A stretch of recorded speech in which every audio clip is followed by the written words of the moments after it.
Assalamualaikum warahmatullahi.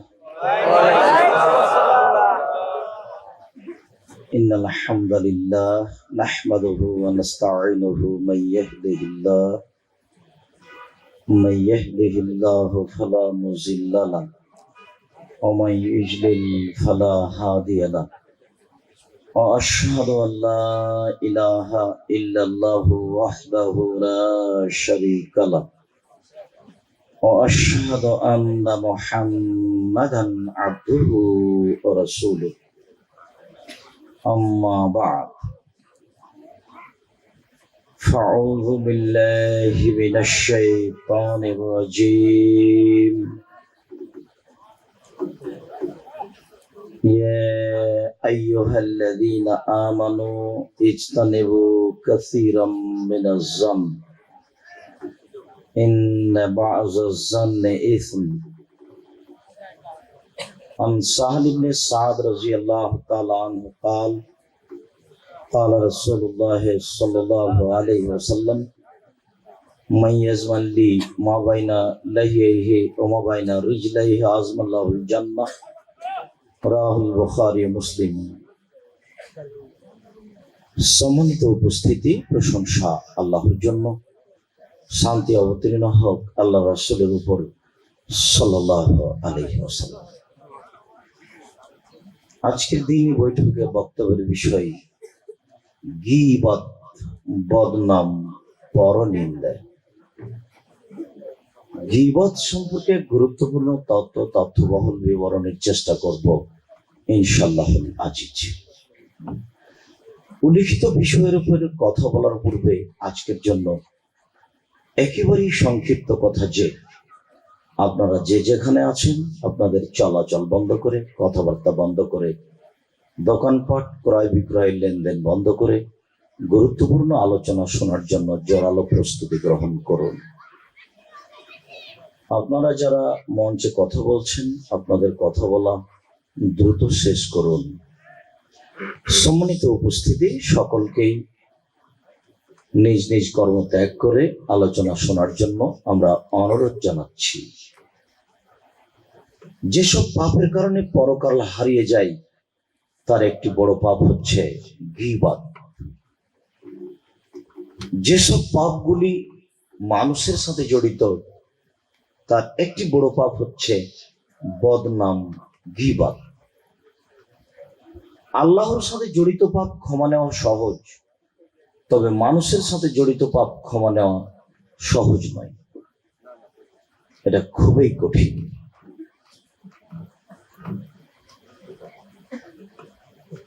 আল্লাহর সাথে যে জড়িত পাপ এটা আল্লাহর কাছে ক্ষমা চাইলে সহজে পাওয়া যায়, কিন্তু মানুষের সাথে যে জড়িত পাপ তা সহজেই ক্ষমা পাওয়া যায় না। আমরা জানি জেনা মহাপাপ, নেহায়াত অন্যায়। রাসূল সাল্লাল্লাহু আলাইহি ওয়াসাল্লাম বলেন, আল বিকরু বিল বিকরি জিলদু মিয়া তাগরিবু সানা। অবিবাহিত ছেলে মেয়ে যদি জেনা করে তাহলে তাকে 100 লাঠি পিটিয়ে এলাকা থেকে 1 বছরের জন্য তাড়িয়ে দিতে হবে। তিনি বলেন, আসাইবু সানিয়ার রাজম। বিবাহিত পুরুষ নারী যদি জেনা করে তাহলে তাকে ইট ঢেল পাথর দিয়ে মেরে মেরে মেরে ফেলতে হবে। এই ছেলে, এই যে মঞ্চের পিছনে দাঁড়িয়ে কথা বলছো এটা আমি ঠেকাবো? তোমরা যারা গ্রামের ছেলে দায়িত্ব পালন করছো, তোমাদের যোগ্যতা না থাকলে মুরব্বী যারা আছেন তারা ওদের পরিবর্তন করে দেন, ভদ্র ছেলে নিয়ে আসেন। এর তো বুঝে না যে মানুষ কথা বলছে, আপনারা সুন্দরভাবে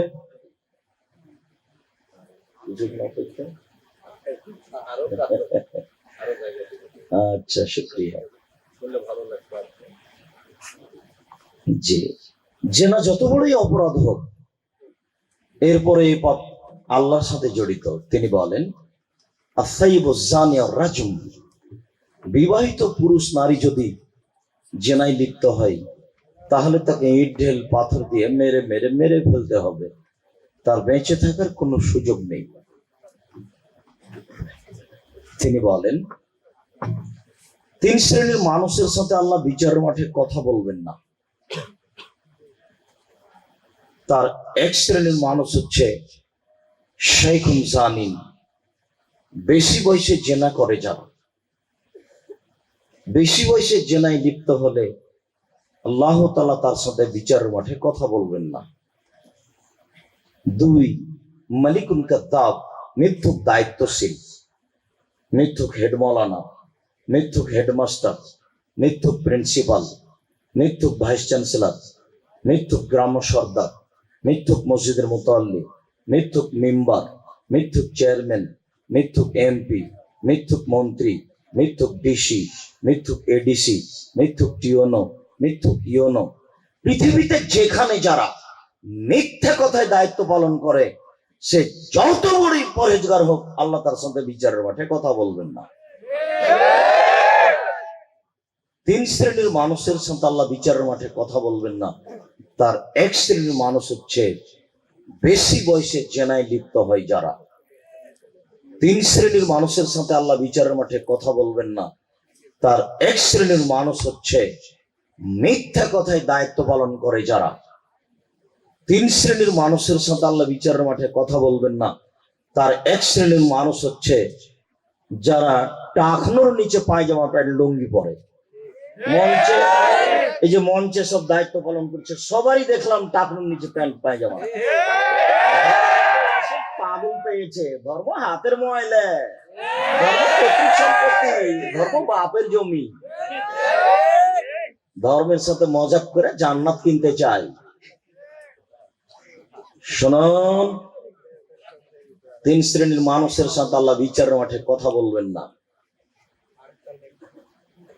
তার এক শ্রেণীর মানুষ হচ্ছে বেশি বয়সে জেনা করে যারা। তার এক শ্রেণীর মানুষ হচ্ছে মিথ্যুক দায়িত্বশীল যারা। হেড মৌলানা যত বড়ই পরহেজগার হোক, হেড মৌলানা যতই তাহাজ্জুদ পড়ুক, তার দায়িত্ব মিথ্যা কথায় হলে বিচারের মাঠে আল্লাহ তার সাথে কথা বলবেন না। যারা পায়জামা প্যান্ট লুঙ্গি টাকনোর নিচে পড়ে, তাদের সাথে আল্লাহ বিচারের মাঠে কথা বলবেন না। শুনুন, আম গাছে জাম ধরতে পারে, ধরে না। অমাবস্যার রাতে চাঁদ উঠতে পারে, উঠে না। সুঁয়ের ছিদ্র দিয়ে ফল ঢুকতে পারে, ঢোকে না। সুঁয়ের ছিদ্র দিয়ে ফল ঢুকে যেতে পারে। আম গাছে জাম ধরে যেতে পারে, অমাবস্যার রাতে চাঁদ উঠে যেতে পারে। এটা ঘটে যেতে পারে। আমি যা বলছি এতে সন্দেহ আছে বলে কিয়ামত পর্যন্ত চেষ্টা করলে সরিষা ঢোকানো যাবে না। যা বলছি হাততালি দেওয়া ইহুদি খ্রিস্টানদের কাজ। তুমি মুসলমানের বাচ্চা নো, লজ্জা হয় না তোমার? তুমি চির নয় যে আব্দুর রাজাক সাহেব এখানে বসে আছে, তুমি হিসাব পাও না? তুমি মুসলমানের বাচ্চা বলতে তোমাকে একটু লজ্জা হয় না? হিসাব পাও না তুমি? নিজকে তুমি জানো না যে আমি মুসলিম? ইহুদি খ্রিস্টান হাততালি দাও, হাততালি দেয়। এটা ইসলাম আপনার ভিতরে আসলো কেন? দল করে করে করে করে করে মাথার মগজ গোবর পায়খানা হয়ে গেছে। তাহাজ্জুদ দেখাচ্ছে এখানে।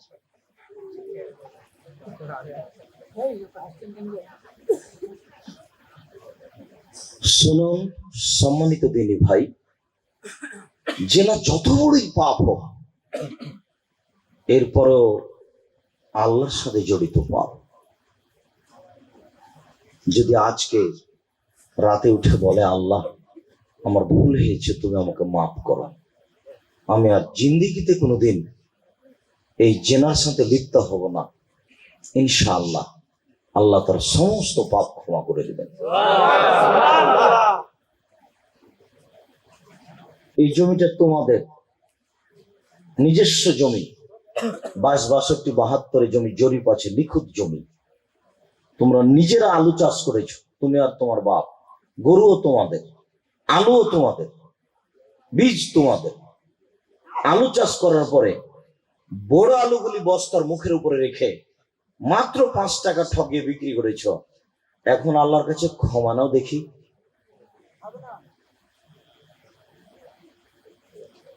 ঠকিয়ে আলু বিক্রি করে এখন থেকে মরা পর্যন্ত যদি ক্ষমা চান, আর এই পাপ যদি ক্ষমা হয়ে যায়, তাহলে ইসলাম ধর্ম মিথ্যে? নাউজুবিল্লাহ, ইসলাম ধর্ম মিথ্যা নয়, আপনার পাপ ক্ষমা হবে না, এ কথাই চূড়ান্ত। কেন? মানুষকে ঠগিয়ে বেগুন, আলু, সবজি বিক্রি করা মানুষের সাথে জড়িত পাপ।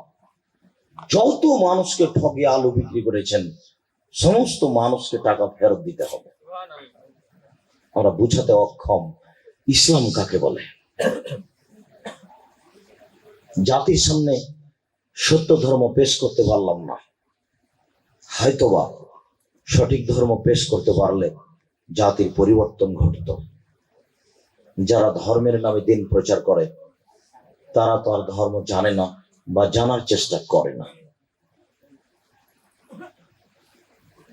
সম্মানিত উপস্থিতি, সুদ যত বড়ই পাপ হোক, সুদের পাপের ভাষা শুনতে ভারী লাগে। পাপ হিসাবে যেসব ভাষাগুলি রাসূল সাল্লাল্লাহু আলাইহি ওয়াসাল্লাম উল্লেখ করেছেন তার সবচেয়ে ভারী, সবচেয়ে ভয়ানক, সবচেয়ে কেমন কেমন লাগে শুনতে, সেই ভাষাগুলি হলো সুদের ভাষা। রাসূল সাল্লাল্লাহু আলাইহি ওয়াসাল্লাম বলেন, মায়াকুল দিরহাম রিবা ওয়া ইয়ালাম আসাদু মিন সিতাতি সালাসিনা জিনিয়া। দিরহাম রিবা ওয়া ইয়ালাম আসাদু মিন সিতাতি সালাসিনা জিনিয়া। কেউ যদি জেনে শুনে 1 টাকা সুদ খায়, 36 বার জেনা করে যত পাপ হবে, 1 টাকা সুদ খেলে তার চেয়ে বেশি পাপ হবে। 36 বার জেনা করে যত পাপ হবে, 1 টাকা সুদ খেলে তার চেয়ে বেশি পাপ হবে। কি দিয়ে বুঝায় আপনাকে আমি সুদের পাপ কেমন পাপ?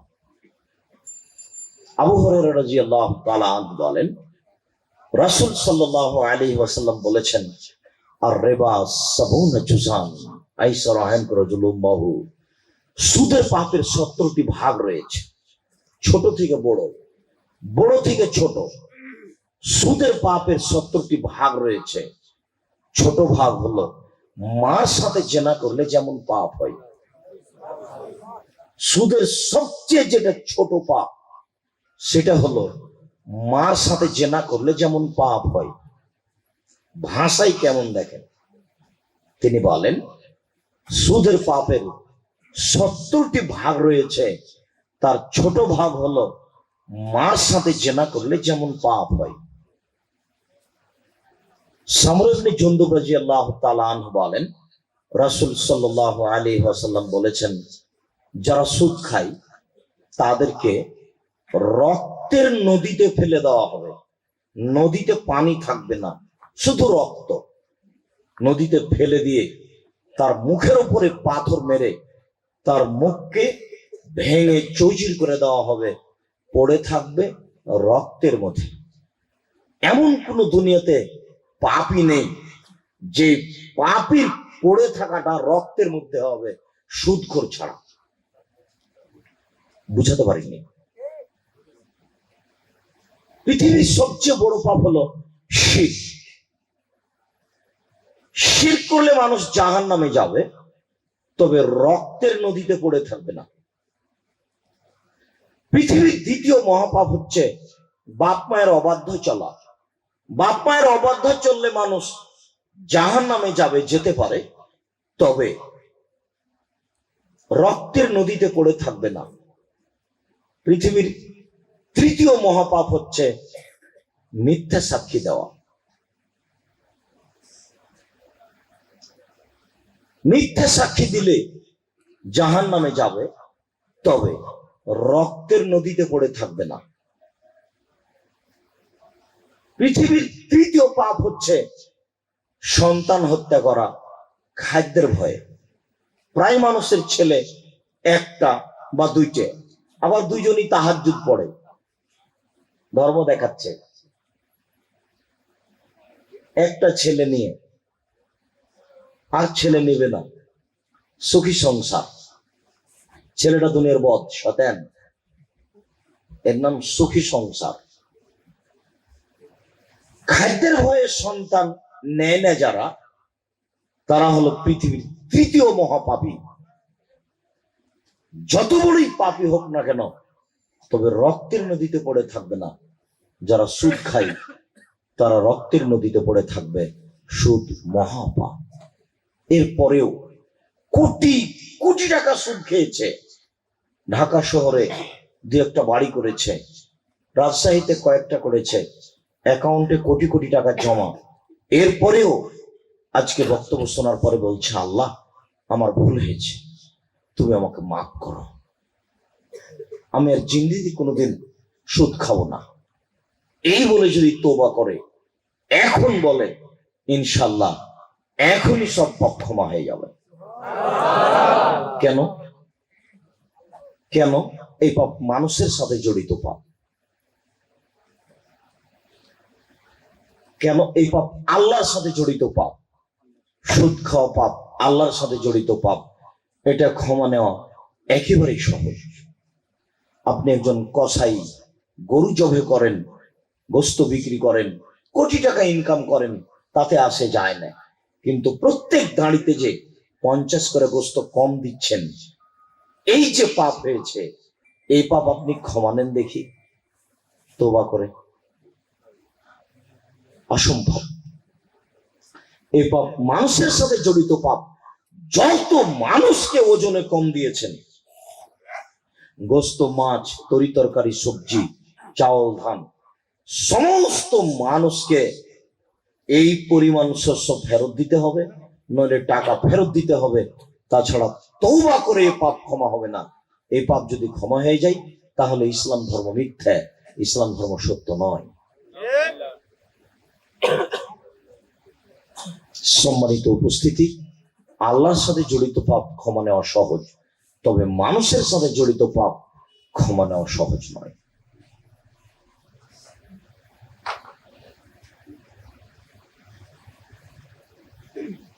সালাত আদায় না করা মহাপাপ।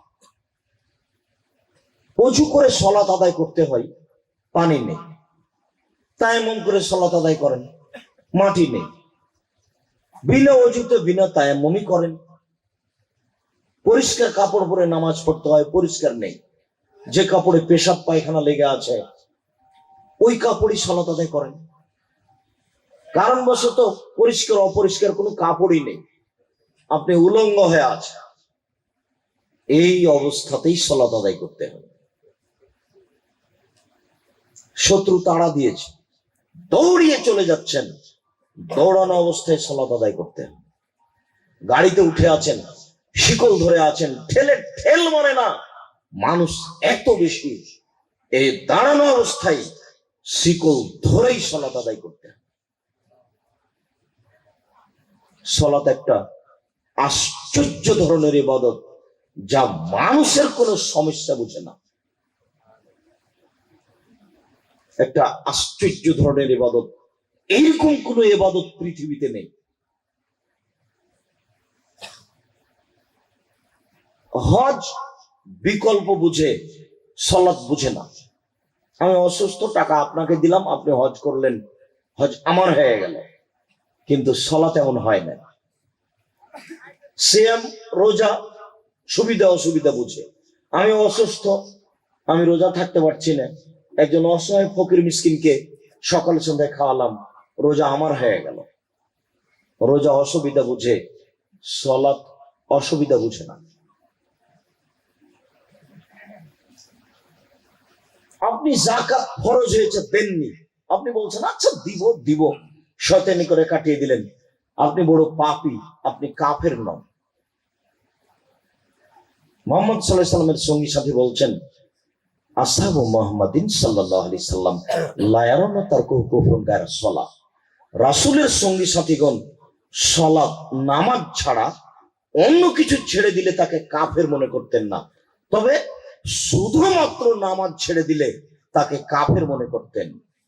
কেউ যদি হজ না করে তাহলে সাহাবীগণ তাকে কাফের মনে করতেন না। কেউ যদি যাকাত না দেয় তাহলে সাহাবীগণ তাকে কাফের মনে করতেন না, বলতেন বড় পাপী। কেউ যদি রোজা না রাখে রমজান মাসে তাহলে সাহাবীগণ তাকে কাফের মনে করতেন না, বলতেন ও বড় পাপী। কিন্তু কেউ যদি নামাজ না পড়ে তাহলে সাহাবীগণ বলতেন ও কাফের।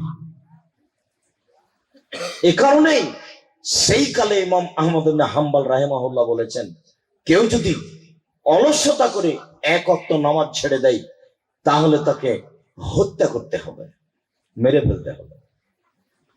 এ কারণেই সেই কালে ইমাম আবু হানিফা রাহিমাহুল্লাহ বলেছেন, কেউ যদি অলসতা করে এক ওয়াক্ত নামাজ ছেড়ে দেয় তাহলে তাকে জেলখানায় বন্দি করে পিটিয়ে নামাজ পড়াতে হবে।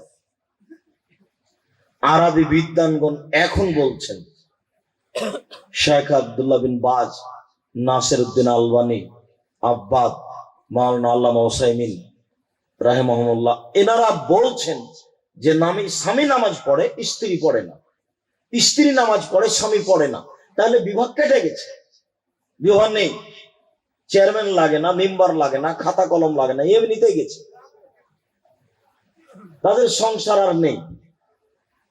তাদের সিদ্ধান্ত অনুযায়ী এদের জেনা হচ্ছে। একজন নামাজ পড়ে না, একজন পড়ে, এই জন্য বিবাহ নষ্ট হয়ে গেছে।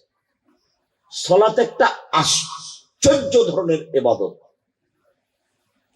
এই পর্যায়ের পৃথিবীতে কোনো ইবাদত নেই। একটা আশ্চর্য ইবাদত, এর কর্মসূচি 8 বছর।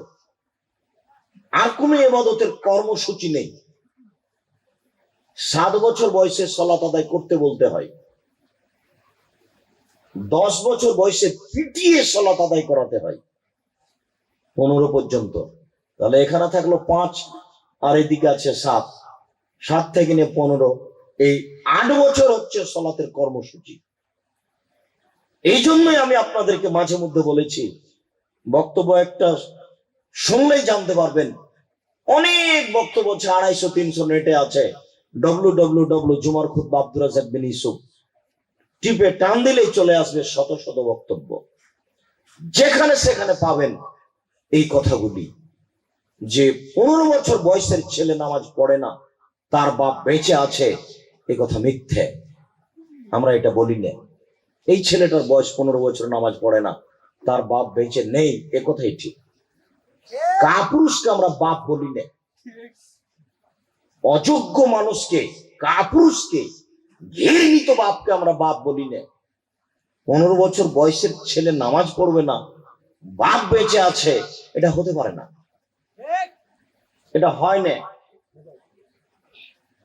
জন্ম দিতে পারলে বাপ হওয়া যায় না, ক্ষমতার নাম বাপ। 15 বছর বয়সের ছেলে নামাজ পড়ে না, বাপ বেঁচে আছে, এটা অসম্ভব কথা, এটা অবাস্তব, এটা হয় না। কেন?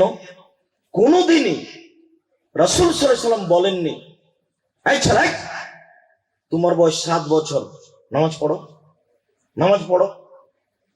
এইভাবে আল্লাহ রাসূল বলেননি। আল্লাহ রাসূল কোনদিনই বলেননি, এই ছেলে তোমার বয়স 10 বছর, নামাজ পড়ো, নইলে তোমাকে পিটিয়ে নামাজ পড়াবো।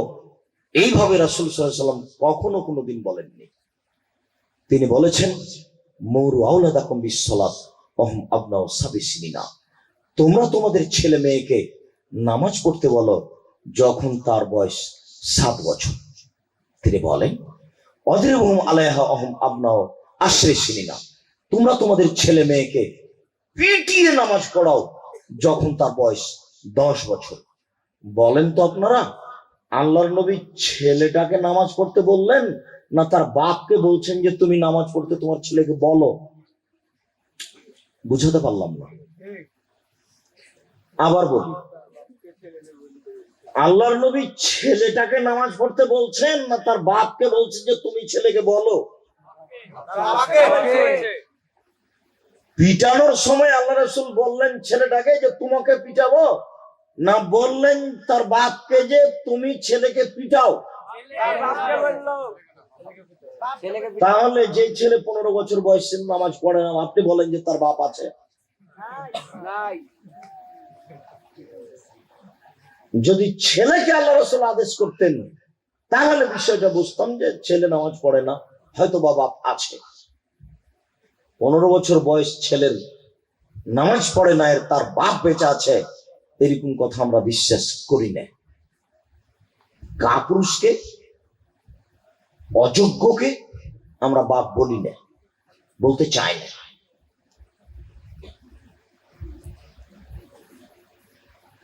সালাত একটা আশ্চর্য ধরনের ইবাদত, না পড়লে মানুষ কাফের হয়ে যায়। এই লোকটার বয়স 70 বছর, একদিনও নামাজ পড়েনি। আজকে বক্তব্য শুনে বলছে, আল্লাহ আমার ভুল হয়ে গেছে, তুমি আমাকে মাফ করো, আমি আজ থেকেই নামাজ শুরু করব, আর আমি কোনোদিন নামাজ ছাড়বো না। এই কথাটা বলেই মারা গেছে, ইনশাল্লাহ জান্নাতে যাবে। চেয়ারম্যান সাহেব, এমপি, মন্ত্রী, মেম্বার, মসজিদের মুতাল্লি 10টা টাকা আত্মসাৎ করে নিয়েছে। চেয়ারম্যান সাহেব 1 বস্তা গম চুরি করে নিয়েছে। না 1 বস্তা নয়, 1 কেজি, না 1 কেজি নয়, 250 নয়, একটা গম যদি উনি চুরি করে থাকেন, আত্মসাৎ করে থাকেন, জেনে শুনে, জানছে যে এই গমটা 10-এর জনগণের, তো ওই গমটা তার মধ্যে করে নিয়েছে তার সব জ্ঞানে। এরপরে যদি বাকি জীবন তওবা করে, একটা গমের পাপ যদি ক্ষমা হয়ে যায়, ইসলাম ধর্ম মিথ্যা। এবার চেয়ারম্যান সাহেব হজ করতে চলে যাবেন, আর কোনদিন আসবেন না। কাবা ঘরের গিলাফ ধরে কাঁদবেন আর বলবেন, আমি গম চুরি করেছি, তুমি মাফ করো, আমি আত্মসাৎ করেছি, তুমি মাফ করো। এইভাবে বলতে বলতে বলতে বলতে যদি মরা পর্যন্ত চোখের পানি ঝরাতে থাকে, এই পাপ ক্ষমা হবে না। আল্লাহ বলবেন, চেয়ারম্যান সাহেব, জেনা ছিল আমার ব্যাপার, চেয়ারম্যান সাহেব সুদ খাওয়া ছিল আমার ব্যাপার, নামাজ না পড়া ছিল আমার ব্যাপার, তাই তো আমি মাফ করে দিয়েছি। চেয়ারম্যান সাহেব, গম যে আমার নয় গো, গম জনগণের, তুমি হজ বাদ দাও, জনগণের কাছে গিয়ে ক্ষমা নেও গা, এটা আমার কাছে হবে না।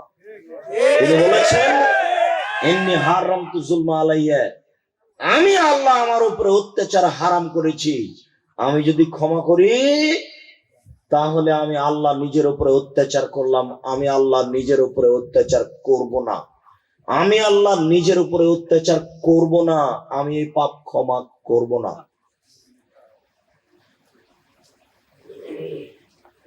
মানুষের সাথে জড়িত পাপ আল্লাহ বিচারের মাঠে ক্ষমা করবেন না। কি দিয়ে বুঝায় আপনাকে আমি মানুষের সাথে জড়িত পাপ কত বড় জটিল পাপ? এই ছেলে, তোমার চাচা এবছর হজে যাবে গো, তোমার চাচা তো বোন নাই, তোমার চাচার মাত্র 2টা মেয়ে, সব জমি মেয়েদের নামে লিখে দিয়ে গেছে, ভাতিজারাকে দিবে না, সেই জন্য দিয়ে বছর হজ করতে যাবে। তোমার চাচা ধর্মকে পাগল পেয়েছে, তোমার চাচা কিয়ামত পর্যন্ত কাঁদলে এই পাপ ক্ষমা হবে না। মেয়েরা যতটুকু জমি পাবে তাদেরকে দেওয়ার পরে বাকি জমি ভাতিজাদের ভাগ করে দিতে হবে। ভাতিজা যদি রোজ 10 লাঠি করে পিটায় তবুও জমি দিতে হবে। বেটির নামে জমি লিখে দিয়ে জান্নাত পাওয়া যায় না। আর আপনারা বনের জমি আজও খাচ্ছেন, মানে ব্যাপারটা কি? বনকে জমি দিচ্ছেন না, কি ব্যাপার? তাহাজ্জুদ পড়েন যে আপনি, হজ করে এসেছেন, বনের জমি আপনার কাছে, মানে আপনার বাপের 15 বিঘা জমি আছে, 10 বিঘা আপনি নেবেন, 5 বিঘা আপনার বোন নিবে। আপনি একদিন রাখতে পারেন বনের 5 বিঘা জমি? একদিন রাখতে পাবেন এরকম কোন সুবিধা ইসলামে নেই। আপনি 10 বিঘার মালিক যেমন, আপনার বোন 5 বিঘার মালিক তেমন, একটুকু 19-20 নয়। বুঝাতে পারলাম না?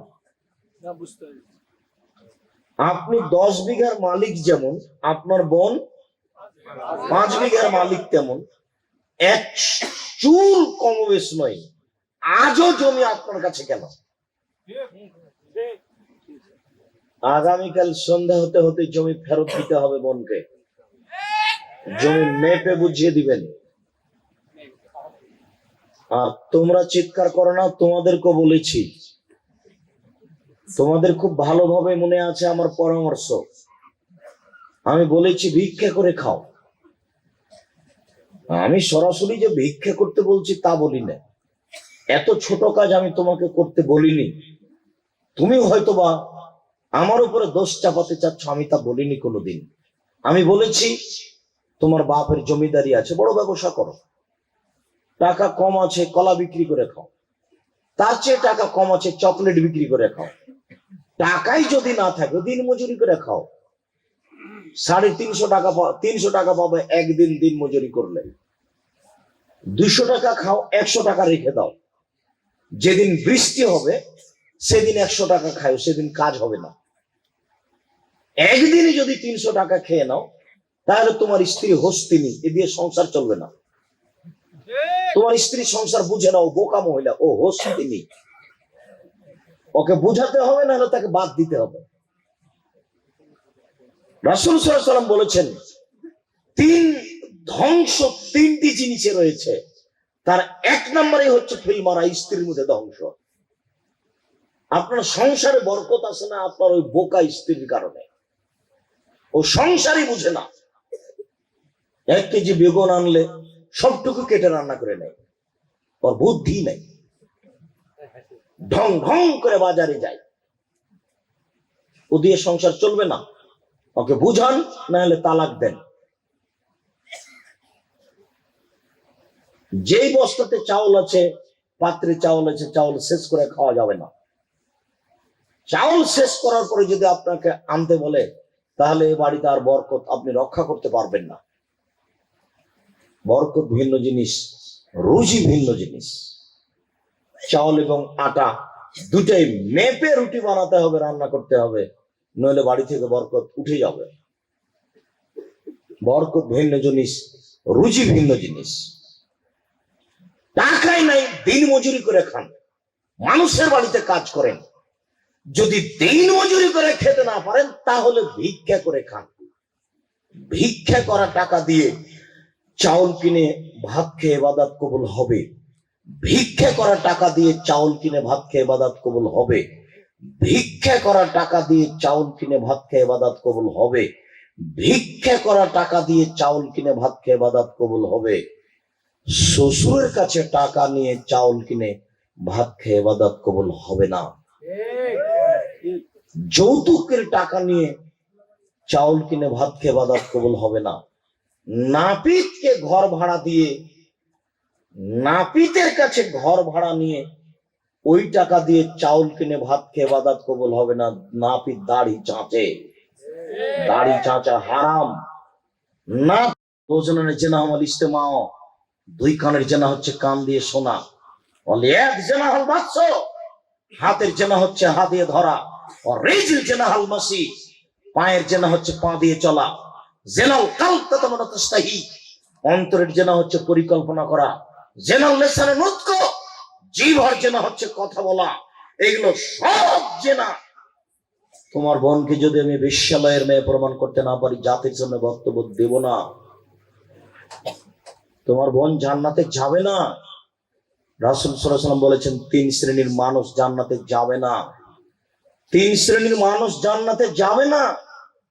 তার 1 শ্রেণীর মানুষ হচ্ছে আর রাজরাত মিনান নিসায়ে, পুরুষের বেশধারী নারী, যারা পুরুষের জুতা স্যান্ডেল পরে, যারা পুরুষের শার্ট প্যান্ট পরে, যারা পুরুষের পোশাক পরে, তারা জান্নাতে যাবে না।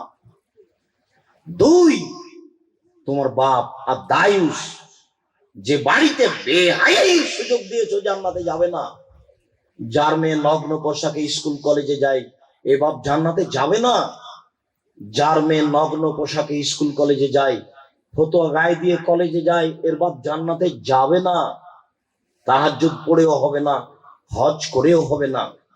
যারা বিড়ি তামাক জর্দা সিগারেট গুল নেশাদার দ্রব্য খায় পান করে, তারা জান্নাতে যাবে না। 3 শ্রেণীর মানুষের প্রতি জান্নাতকে আল্লাহ হারাম করে দিয়েছেন। তিনি বলেছেন ওদের উপরে জান্নাত হারাম, এভাবে বলেছেন তাদের উপরে জান্নাত হারাম। ইন্নাল্লাহ কাদ হারামা আলাইহিমাল জান্নাহ, নিশ্চয় আল্লাহ তাদের প্রতি জান্নাতকে হারাম করে দিয়েছে। তুমি পহেলা বৈশাখ মানো, সেদিন গাড়ির উপরে চড়ে যাচ্ছিলে না? তুমি, তোমার বোন যাচ্ছিল না শাড়ি পরে পহেলা বৈশাখে? তোমার বোন বললেই তো হয় যে আমার নাম অলোক, আমার বাপের নাম গৌতম গুপ্ত, তাহলে তো আর তোমার বোনকে কিছু বলা লাগে না। তোমার বোন বলতে পারে না যে আমি হিন্দুর মেয়ে, এটা তো স্বাভাবিক, বললেই হলো। চরিত্র তো কবে হিন্দুর হয়ে গেছে তার তো কোনো হিসাবই নেই। তোমার বোন কেন বলবে যে আমি মুসলিম? কেন বলবে? বলবে কেন? তোমার মা এখানে বসে আছে এখন ছোট ব্লাউজ পরে, এখন তোমার মা বসে আছে কেন? কেন আছে? ছোট ব্লাউজ পরে আছে কেন? জবাব আমি দিব। জবাব তোমার বাপ দিলে। তোমার বাপ বিবাহ করেছে কেন? জবাব আমি দিব। আমি কেন দিব? জবাব আমি কেন দিব? তোমার বাপ দিলে। তোমার বাপ মুসলমান নয়? তোমার মা মুসলমান নয়? আছে কেন বসে? কেন থাকবে? পেট পিট দেখা যায়, তাহাজ্জুদ পড়ে জান্নাত কিনতে চায়।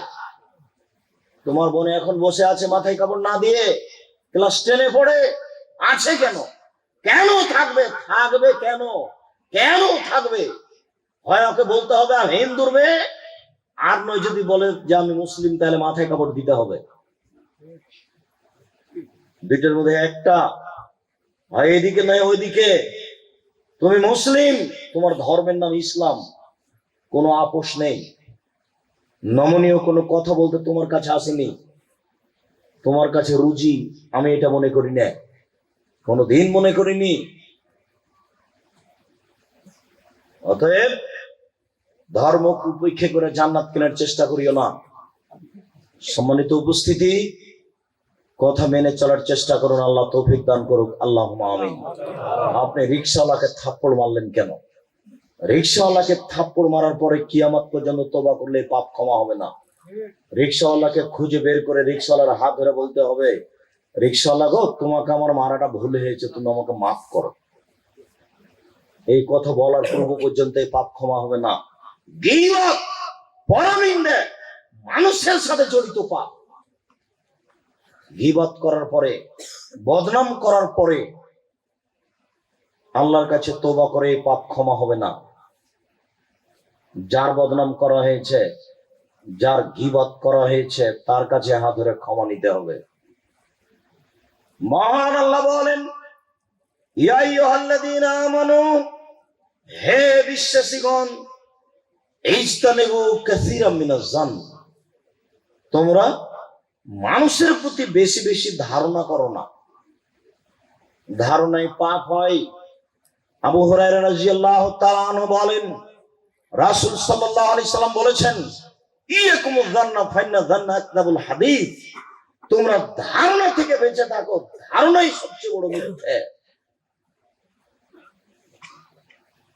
সবচেয়ে বড় পাপ আল্লাহর সাথে শিরক করা। দ্বিতীয় বড় পাপ পিতামাতার অবাধ্য চলা। তৃতীয় বড় পাপ মিথ্যা কথা বলা। আর ধারণাই সবচেয়ে বড় মিথ্যে। তাহলে দেখেন, ধারণাই মহাপাপ। আর দিন রাত আপনি ধারণা করছেন ওই তো আমার বিরুদ্ধে কথা বলে, ওই তো আমার বিরুদ্ধে লড়ে। এই যে দিন রাত ধারণা করছেন, আপনার অজান্তে কত পাপ হয়ে যাচ্ছে আপনি দেখেন। মহান আল্লাহ বলেন, ওয়ালা তাজাসসু, তোমরা মানুষের দোষ ত্রুটি উদ্ঘাটন করো না। আল্লাহ রাসূল বলেন, ওয়ালা তাহাসসু ওয়ালা তাজাসসু, তোমরা মানুষের গোপন কথা কান লাগিয়ে শোনো না। ওরা স্বামী স্ত্রী কি বলছে কান লাগায়ও না, ওরা দুইজন কি বলছে কান লাগায়ও না। তাই তো রাসূল সাল্লাল্লাহু আলাইহি ওয়াসাল্লাম বলেছেন, শুনে রেখো, তিনজন মানুষ যদি কোথাও যাও, তাহলে দুইজন মিলে কথা বলিও না। দুইজন মিলে যদি কথা বলো, তাহলে তৃতীয় জন ভাববে আমার ব্যাপারেই মনে হয় বলছে। তখন বারবার ওই কথার দিকে কান লাগাবে, কি বলছে শুনি, কি বলছে শুনি। কাবিরা গুনাহ যারা মানুষের গোপন কথা কান লাগিয়ে শোনে, আল্লাহ বিচারের মাঠে তামা সীসাকে আগুনে জ্বালিয়ে তার কানে ঢেলে দিবে। গোপন কথা কান লাগিয়ে শোনা হারাম। তিনি বলেন, ওয়ালা তাজাসসু, তোমরা মানুষের দোষ ত্রুটি উদ্ঘাটন করো না। যুবক শোনো, তোমার সাথে আমার অনেক কথা রয়েছে, যদি তোমাকে আমি সহ্য করতে পারি না, তোমাকে দেখলে আমার ক্ষোভ বেড়ে যায়। তুমি জাতির জন্য বোঝা, তুমি জাতির কি উপকার করতে পারো ক্ষতি ছাড়া। তুমি একটু ধৈর্য ধারণ করো, তোমার সাথে আমার অনেক কথা আছে। শুনুন, রাসূল সাল্লাল্লাহু আলাইহি সাল্লাম বললেন, মান সাতারা মুসলিমান সাতারাহুল্লাহু ফিদ দুনিয়া ওয়াল আখিরাহ। কেউ যদি মানুষের দোষ ত্রুটি ঢেকে রাখে, তাহলে আল্লাহ বিচারের মাঠে তার দোষ ত্রুটি ঢেকে রাখবেন। আমার দিকে দেখো, রাসূল সাল্লাল্লাহু আলাইহি সাল্লাম বলেছেন, বিচারের মাঠে আল্লাহ তার বান্দাকে হা দিয়ে অন্তরাল করে নিয়ে আর করে নিয়ে তার পাপটা তুলে ধরে বলবেন, আর তারে ফোজাম্বা হাজা, অন্য কাউকে দেখতে দিবেন না। মাঠে পুরুষ নারী ভর্তি, কাউকে আল্লাহ দেখতে দিবেন না। অন্তরাল করে নিয়ে বলবেন, আর তারে ফোজাম্বা হাজা, দেখো তো আমার দাস দাসী, তুমি কি এই পাপ চিনতে পারো? তখন ও বলবে, না আমি আর আপনি, জি আমি এই পাপ চিনতে পারছি, এটা আমারই পাপ। তখন আল্লাহ বলবেন, জালামা কাতাবাতি, আচ্ছা আমার দাস দাসী, তুমি কি মনে করো যে আমার লেখকেরা জুলুম করেছে, কেরামান কাতিবিন অন্যায় লিখে দিয়েছে? লাইয়া রাব্বে, না না না না, আমি এই কথা বলি না যে লেখকেরা জুলুম করেছে, এটা আমি বলছি না। তখন আল্লাহ বলবেন, ওজরুল্লাহ, তোমার কোনো আপত্তি আছে? আমাকে কিছু বলতে চাও? এই পাপের ব্যাপার আমাকে কিছু বলতে চাও? তখন বলবে, লাইয়া রাব্বে, না না না না, এই পাপের ব্যাপার আমি কিছু বলতে চাই না। তখন আল্লাহ বলবেন, শোনো, সাতারতুহা ফিদ দুনিয়া, এই পাপ আমি তোমার ঢেকে রেখেছিলাম, কাউকে দেখতে দিনি। যাও, আজকে কাউকে দেখতে দিব না, সব পাপ ক্ষমা করে দিলাম, তুমি জান্নাতে চলে যাও। এই জন্যই অন্তরাল করে আল্লাহ দেখাচ্ছিলেন, দেখো তো চিনতে পারো, দেখো তো চিনতে পারো। কেন? এই লোকটা তুমি মানুষের পাপ ঢেকে রেখেছিলে এই জন্য। আর তোমার চরিত্রের কথা বলবো, 40 বছর পরেও তুমি মানুষের পাপকে পেপার পত্রিকায় লিখে প্রকাশ করো। আর তোমার চরিত্রের কথা আবার বলবো ইনশাআল্লাহ, এখন একটু বলে রাখছি। তোমার বন্ধু ক্লাসমেট যদি তোমাকে বলে, এই শুনেছিস রে অমুক মেয়ের ঘটনা, এই কথা বলার পরে যদি ও চুপ থাকে, তাহলে তুমি হন্য হয়ে পড়ো, বল না কি ঘটনা, কি ঘটনা, আরে বলছে একটু থাম না, তুই বল না, তারপরে কথা। মানুষের দোষ জানার জন্য তুমি হন্য হয়ে লেগেছ, বলো তুমি মানুষ না পশু। আর তুমি দল করতে গিয়ে তোমার চরিত্র, তোমার নীতি, তোমার বুঝ শুধুমাত্র মানুষের বদনাম করা। পার্টি করতে গিয়ে, সংগঠন করতে গিয়ে তোমার চরিত্র হচ্ছে মানুষের বদনাম করা। তুমি এখন মানুষের বদনাম শোনো আর বদনাম করো, এইটা তোমার চরিত্র। বলো তোমার কি হবে, বলো তোমার বাপের কি হবে, বলো তোমাদের তাহাজ্জুদের কি হবে। গীবত মানুষের সাথে জড়িত পাপ। তোমাকে আমি সহ্য করতে পারি না, কেন তুমি বুঝতে পারছো না? তোমার চরিত্রই শুধু বদনাম জানা আর শোনা, নির্দ্বিধায় তুমি বক্তব্যে মানুষের বদনাম করছো, কলমে বদনাম করছো, বলতে আছো তুমি দেব রাজ্যে অমুক খারাপ, অমুকেই। শুনুন, রাসূল সাল্লাল্লাহু আলাইহি সাল্লাম বলেছেন, কেউ যদি মানুষের দোষ ত্রুটি ঢেকে রাখে, তাহলে আল্লাহ বিচারের মাঠে তার এই ফলাফল করবেন। আমি মনে হয় বুঝাতে পারলাম না। মানুষ যদি দোষ ত্রুটি ঢেকে রাখে, তাহলে আল্লাহ বিচারের মাঠে তার সাথে কিরূপ আচরণ করবেন, তাকে বুঝেছেন? সবাই মনে হয় বুঝতে পারেন। ওই যে আল্লাহ অন্তরাল করে দেখাবেন, যেটা চিনতে পারো, হ্যাঁ চিনতে পারি, আমার পাপ। এই যে দৃশ্যটা দেখলেন, এটা আপনি মানুষের পাপ ঢেকে রেখেছিলেন এই জন্য।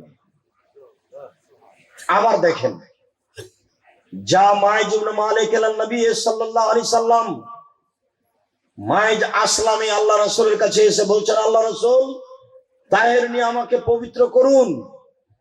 তখন আল্লাহ রাসূল বলেন, ইরজে, বাড়ি ফিরে যাও, আস্তাগফিরুল্লাহ, আল্লাহর নিকটে ক্ষমা চাও, অতুব ইলাইহি, তুমি তওবা করো।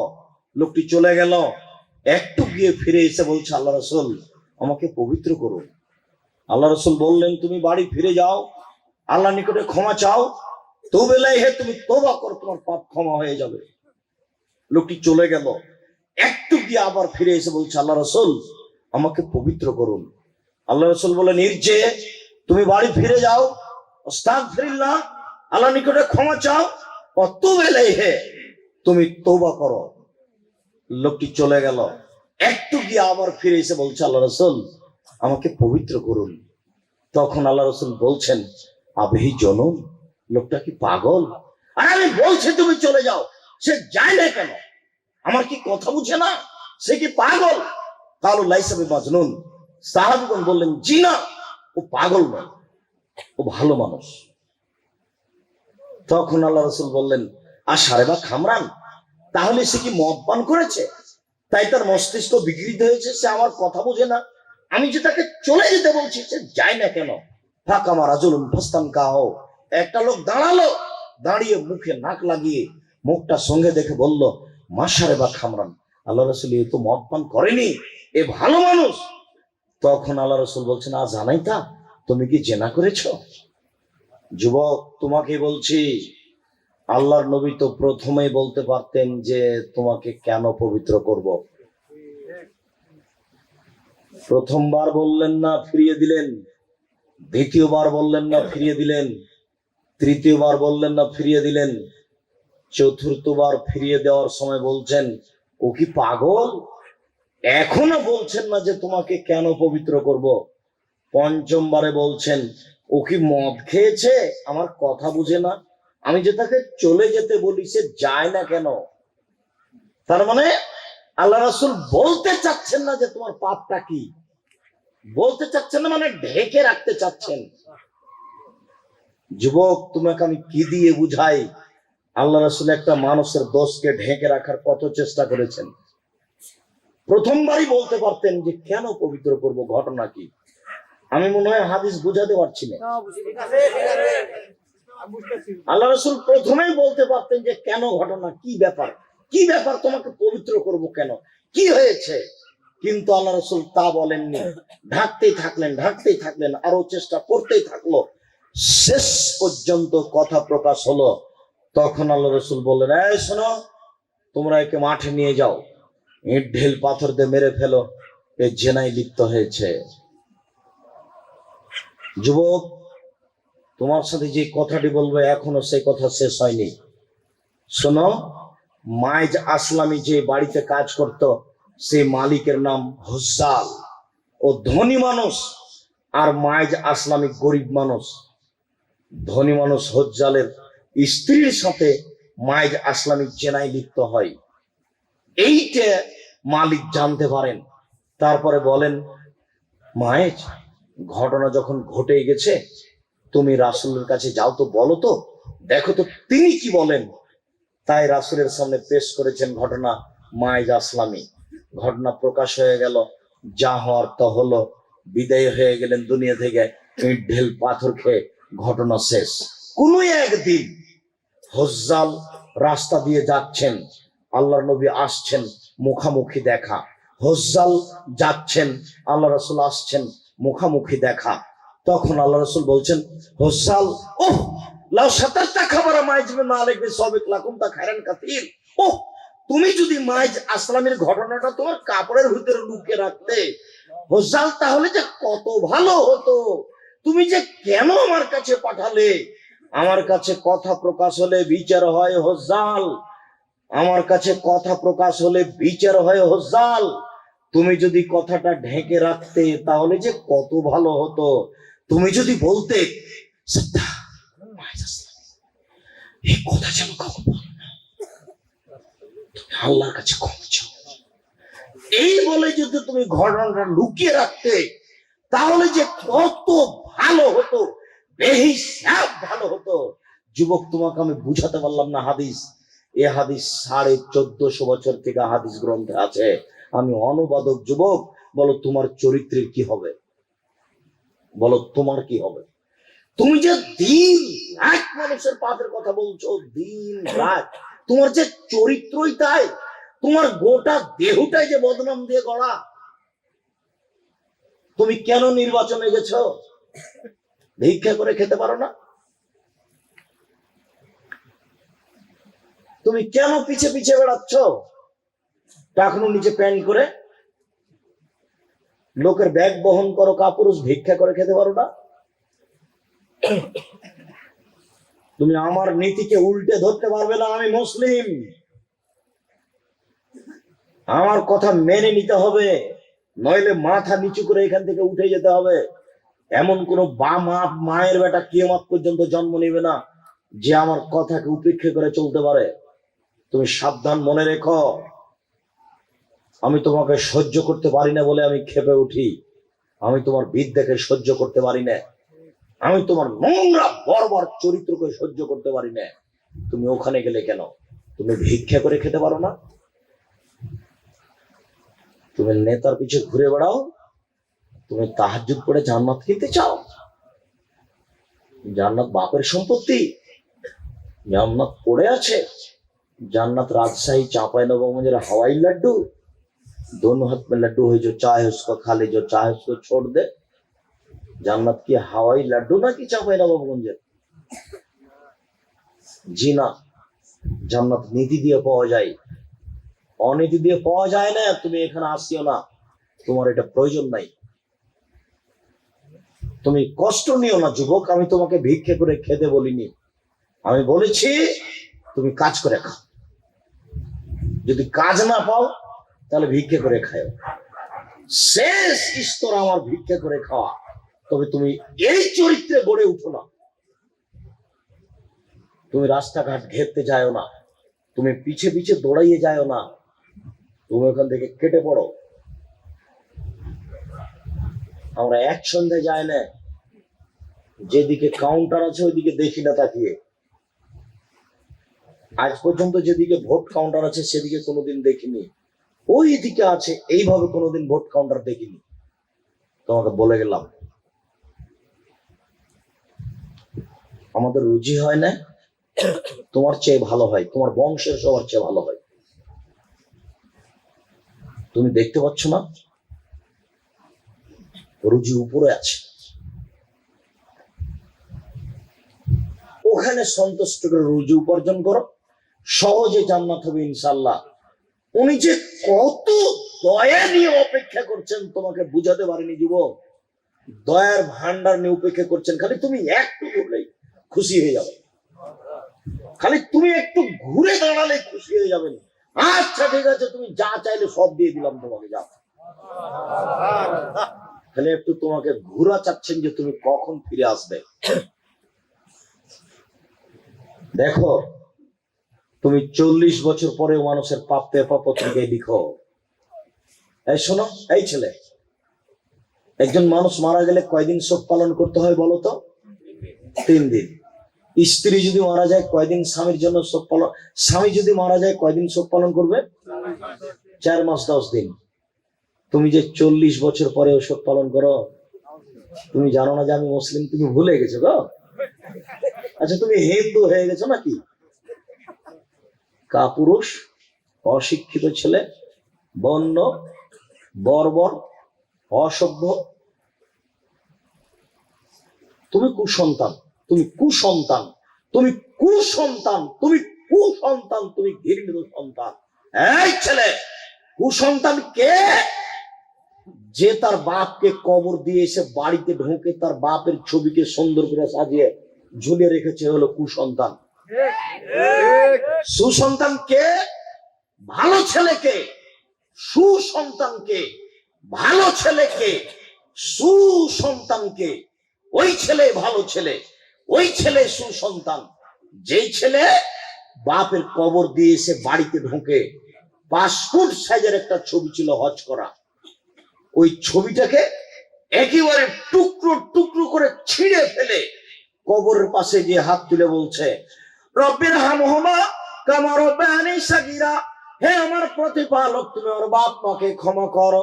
আমার বাপ মাকে দেখো, বাল্য অবস্থায় আমাকে যেভাবে দেখেছিল রব্বিক ফিরলি ওয়ালি ওয়ালিদাইয়া, হে আমার প্রতিপালক তুমি আমাকে ক্ষমা করো, আমার বাপ মাকে ক্ষমা করো।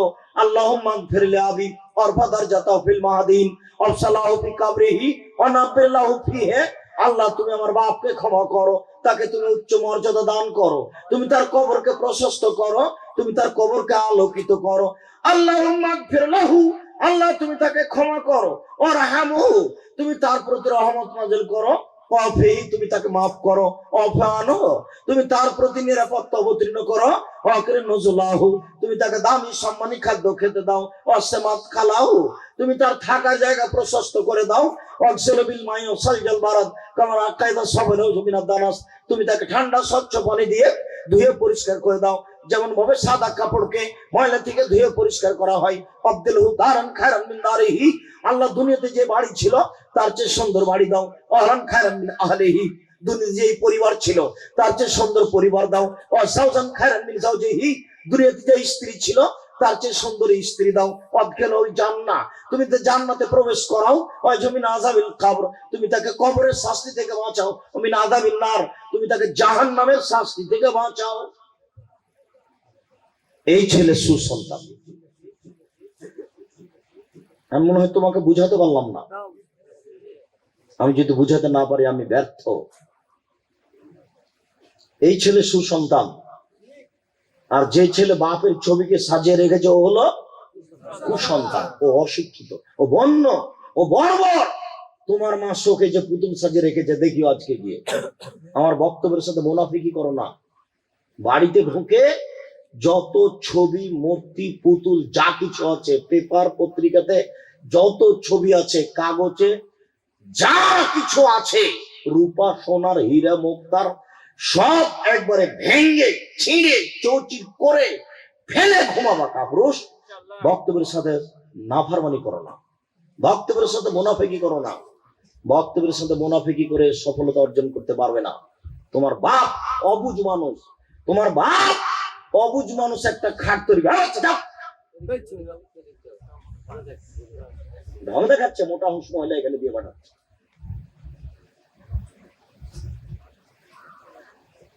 তোমার বাপ অবুঝ মানুষ একটা খাট তৈরি করেছে, খাটের দিকে ময়ূর ছাপা আছে। দেখনি তুমি? বুঝতে পারলেন না মনে হয়? খাটের দিকে ময়ূর আছে, দুই দিকে দুটো, খাটের সামনে ময়ূর বলা আছে। বলো তোমার বাপ শিক্ষিত? বলো বলো। তুমি যে বলছো আব্দুর রাজ্জাক সাহেব এত কড়া করে বলে কেন? দেখো আমাকে কোনোদিন কোনো কথা ফেরত নিতে হয়নি, নিতে হবে না ইনশাআল্লাহ। তুমি বলো যে আমার বাপ হুঁশিয়ার মানুষ, তাই ময়ূর ছাপিয়েছে খাটের দুই দিকে। বলো দেখি, ধর্মকে পাগল পেয়েছো তোমরা বাপ বেটা? বাড়িতে ঢুকে দা দিয়ে আগে ময়ূরের মাথা কাটবা, তারপরে ঘুমায়ো। মুনাফিকি করো না বক্তব্যের সাথে। মুনাফিকি করে সফলতা অর্জন করা যাবে না, ভুল হিসাব। আমি যেভাবে বলছি সেইভাবে দিন কাটাও। বরিশাল জেলার বরিশাল শহরের একজন মানুষ, হানাফি মানুষ, আমাকে রিং দিয়ে বলছে, আব্দুর রাজ্জাক সাহেব বক্তব্যকে সামনে রেখেছি আর ওইভাবে বাড়ি সাজিয়েছি, বাড়ির চতুর্দিক ঘেরেছি, বাহির দরজা করেছি, সালাম দিয়ে ঢুকি, সালাম দিয়ে বের হই, ছেলে মেয়ে সালাম দিয়ে বের হয়। বক্তব্য আগে আগে সামনে শুনতে দেখেছি আর বাড়িকে ওইভাবে সাজিয়েছি। ক্যাপ্টেন মেসবা স্ত্রীকে গিয়ে বললেন সব ছবি মূর্তি ভেঙে দিতে হবে। স্ত্রী খেপে লাল হয়ে গেলে, কি বলো সব মোল্লা মুন্সির কথা, ছবি মূর্তি ভেঙে দিতে হবে মানে? আমার ভাইরা লন্ডন থেকে রূপা স্বর্ণের মূর্তি দিয়ে পাঠিয়েছে, সেগুলো ভেঙে দিব? কৌশল করে ক্যাপ্টেন মেজবা স্ত্রীকে নিয়ে আসলেন ওই আলামিন মসজিদে খুতবা শোনানোর জন্য। এবার খুতবা শুনে স্ত্রী বাড়িতে ঢোকেই বলছে আজ খাওয়া একটু পরে, বাড়িতে যত ছবি মূর্তি পুতুল আছে তাকে আগে ভাঙবো, তারপরে কোনো। ঢাকার এমপি রহমতুল্লাহ এমপি কারণবশত আমাকে ডেকেছেন একটা বৈঠকে। ঢোকে আমি দেখছি অফিসে সব ছবি আর মূর্তি। এমপি সাহেব আগে ছবি মূর্তি নামাতে হবে, তারপরে কথা। অবাক হয়ে গেল, কত হুজুর আছেন কে কোনোদিন বলেন না জি না, এখানে বসলে আগে মূর্তি নামাতে হবে, তারপরে নইলে বাইরে বসলে আব্দুল রাজাক ভিতরে ঢুকবে না। রুজি কারো কাছে আছে এটা আমি বিশ্বাস করি না। রুজি কোথায় আছে? ওখানে আছে। আর তুমি কি করবে এটা আমি বিশ্বাস করি না। তুমি বিত্তশালী হতে পারো, সেটা তোমার ব্যাপার। তখন কর্মচারীকে বললো, এই এগুলো আগে নামা। সব সরিয়ে অন্য এক ঘরে নিয়ে গেল, তারপরে বসলাম। এই সেদিন 4 এপ্রিল ছিলাম আমি ইন্ডিয়া বীরভূম জেলা। একজন কলেজের প্রিন্সিপাল আমাকে নিয়ে গেলেন, যেই ঘরে বসতে দিলেন সেই ঘরে দেখছি মেয়েটা বসে আছে চেয়ারে, আর চেয়ারটার উপরে আছে পুতুল। ওই পুতুলের উপরে বসে আছে, মানে কাপড়ে বানানো ওইসব যে মূর্তিগুলো, সেগুলো। ওটা ঘরটার ছবি আর মূর্তি আর পুতুলে ভর্তি। বলছে আগে আমি 5 মিনিট বাইরে দাঁড়াচ্ছি, সব আগে বের করে বাইরে ফেলেন। যেগুলো ভাঙার সেগুলো ভেঙে দিতে হবে, বাকিগুলো আগুন লাগিয়ে দিতে হবে। সব বাইরে ফেলে বাকিগুলিতে আগুন লাগালো, বের করা হয়েছে যখন, তখন আমি ভিতরে ঢুকলাম। দিনাজপুর শহরে এক প্রোগ্রামে গেছি, মাওলানা আব্দুল্লাহ খান সালাফি ওই দলের কার্যালয় অফিসে, তোমার দলের নাম বললাম না, দলের কার্যালয় অফিসে চতুর্দিকে মূর্তি ছবি, উনি বসে আছেন। আমি দরজায় দাঁড়িয়ে গেছি রিক্সা থেকে নেমে। আমি বলছি, সালাফি সাহেব আপনি এখানে বসেছি? আরে চতুর্দিকে ছবি মূর্তি, আপনি এখানে বসে? তো না, আমার মুখের দিকে তাকিয়ে একটু হেসে উঠলেন। আব্দুর রাজাক সাহেব, আমার ছোট ভাই মুহাদ্দিস আব্দুর রাজাক সাহেব, আরে বসেন, কি করবেন? জি না, বান্দা বসে না ছবি মূর্তির ঘরে, যায় না। এই ছেলে, রিক্সা ধরো, আমি এখনই রাজশাহী ফিরে যাব, এখানে বক্তব্য দেবো না। তাড়াহুড়া করে বলছে, আপনাকে আমরা অন্য ঘরে নিয়ে যাচ্ছি, অন্য ঘরে নিয়ে যাচ্ছি। সেটাই যেতে পারো। কোনো দিন আমি কোনো অফিসে, মাদ্রাসার স্কুলের হেডমাস্টার আর হেড মাওলানা আমাকে অফিসে নিয়ে যেতে পারেনি। তার মানে অফিসে নিয়ে যাবে কি করে? ওই অফিসে ছবি আর মূর্তি ভর্তি হয়ে আছে, আর তুমি তার পিছনে ছোট। তোমাকে চিনে নাও শিক্ষিত সন্তান, তোমাকে আমি খুব ভালোভাবে চিনি। তুমি জাতির জন্য বোঝা, তুমি জাতির কি করতে পারো, তুমি জাতির কি করতে পারো, এমন তুমি একজন বর্ণ সন্তান, তুমি জাতির কি করতে পারো। বক্তব্যের সাথে মুনাফিকি করিও না। বাড়িতে ঢুকে যত ছবি মূর্তি আছে সবকে ভেঙে চুরের আগুনে জ্বালিয়ে বিছানে ঘুমাবা, আর বলবা যে মূর্তি ভাঙার জন্য জন্ম নিয়েছি, মূর্তি গড়তে জন্ম নিনি। কেন ভুলে গেলে? কেন ভুলে গেলে নাকি? ওই যে তোমার নবী ইব্রাহিম, জনগণ বলল চলেন যাই মেলা, ইব্রাহিম আলাইহিস সালাম বললেন না আমি যাব না, আমি একটু অসুস্থ ভাব। সবাই চলে গেল। তখন মূর্তিখানায় ঢুকে সব মূর্তিগুলি ভেঙে বড় মূর্তির গলায় কুড়ালটা ঝুড়িয়ে চলে গেছে। ওরা বিকেলে এসে বলছে, কি ব্যাপার, সব যে মূর্তি ভাঙা, কে করলো, কে করলো? ইব্রাহিমের ছেলে, খারাপ না, ঢাকাও থাকে। ইব্রাহিম কে করেছে? আরে আমাকে বলছেন কেন? ওই যে কুড়াল ঘাড়ে করে আছে, তাকেই বলেন না। ও কি কথা বলতে পারে? ও যে কথা বলতে পারে না, তাকে মানো কি করে? তখন আরো চটে গেল, আগুন জ্বালাও, একে জ্বালিয়ে দাও। ইনি ইব্রাহিম। ইব্রাহিম নাকি তোমার নবী, বিশ্বাসী নবী। তুমি ভুলে গেলে? তোমার নবী মোহাম্মদ সাল্লাল্লাহু আলাইহি সাল্লাম যেদিন কাবা ঘরে ঢুকছিলেন, সেদিন হাতে লাঠি ছিল। কাবা ঘরে ঢুকে বলছিলেন, জাল হক এসেছে সত্য, ওয়াজাহাকাল বাতিল চলে গেছে মিথ্যে, ইন্নাল বাতিলা নিশ্চয় মিথ্যে, কানা জাহুকা চিরদিন মিথ্যে। এই বলে লাঠি মেরে যত ছবি মূর্তি ছিল সবকে ভেঙে একাকার করে দিল। ছবিগুলি ছিল মোহাম্মদের বাপের, বাপের মুখের উপরে লাথি মেরে ভেঙে দিয়েছে। আব্দুর রাজ্জাক সাহেব, এই অংশ বুঝতে পারলাম না। বাপের মূর্তি তুমি বুঝতে পারলে না? তাহলে আর একটু আগের বাক্য দেখো। জিবরাইল আলাইহিস সালাম আমাদের নবীকে নিয়ে গেলেন প্রথম আকাশে। প্রথম আকাশে নিয়ে গিয়ে বলছেন, মোহাম্মদ হাজা আদম ও আবুকা ফাসালেম আলাইহে, ইনি হচ্ছেন আদম, ইনি আপনার বাপ, আপনি তাকে সালাম দেন। তখন আমাদের নবী একটু আগিয়ে গেলেন, আগে গিয়ে বলছেন, আসসালামু আলাইকুম ইয়া আবি, ও আমার আব্বা, আপনাকে সালাম। তখন আদম আলাইহিস সালাম বলছেন, ওয়া আলাইকাস সালাম ওয়া ইবনিস সালি ওয়া ইবনিস ওয়া ইবনুস সালেহ ওয়া নবিয়ুস সালেহ, ও আমার সৎ ছেলে, তোমাকেও সালাম, সৎ নবী তোমাকেও সালাম। দেখো, প্রমাণ করছে যে নবী নূরের তৈরি নয়। কেন? আদম মাটির তৈরি, সবাই জানে। বাপ হবেন মাটির তৈরি আর বেটা হবেন নূরের তৈরি, এত উল্টা কথা হয় না। জিবরাইল আলাইহিস সালাম আমাদের নবীকে সপ্তম আকাশে নিয়ে চলে গেলেন। সপ্তম আকাশে উঠতেই দেখছেন আদম আলাইহিস সালাম না ইব্রাহিম আলাইহিস সালাম। তখন জিবরাইল আলাইহিস সালাম বলছেন, ইনি ইব্রাহিম, ইনি আপনার বাপ, আপনি তাকে সালাম দেন। তখন আমাদের নবী একটু আগিয়ে গেলেন, আগিয়ে গিয়ে বলছেন, আসসালামু আলাইকুম ইয়া আবি, ও আমার আব্বা, আপনাকে সালাম। তখন ইব্রাহিম আলাইহিস সালাম বলছেন, ওয়া আলাইকাস সালাম ওয়া ইবনিস সালেহ ওয়া নবিয়ুস সালেহ, ও আমার সৎ ছেলে, সৎ নবী তোমাকেও সালাম।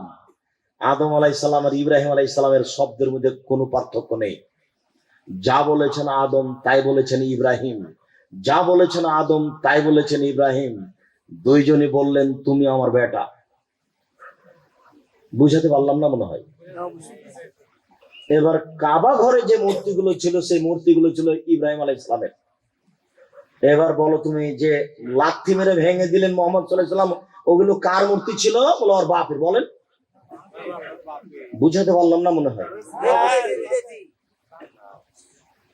কাবা ঘরে মূর্তি ছিল ইব্রাহিম আলাইহিস সালামের, কাবা ঘরে মূর্তি ছিল ইসমাইল ইসহাকের।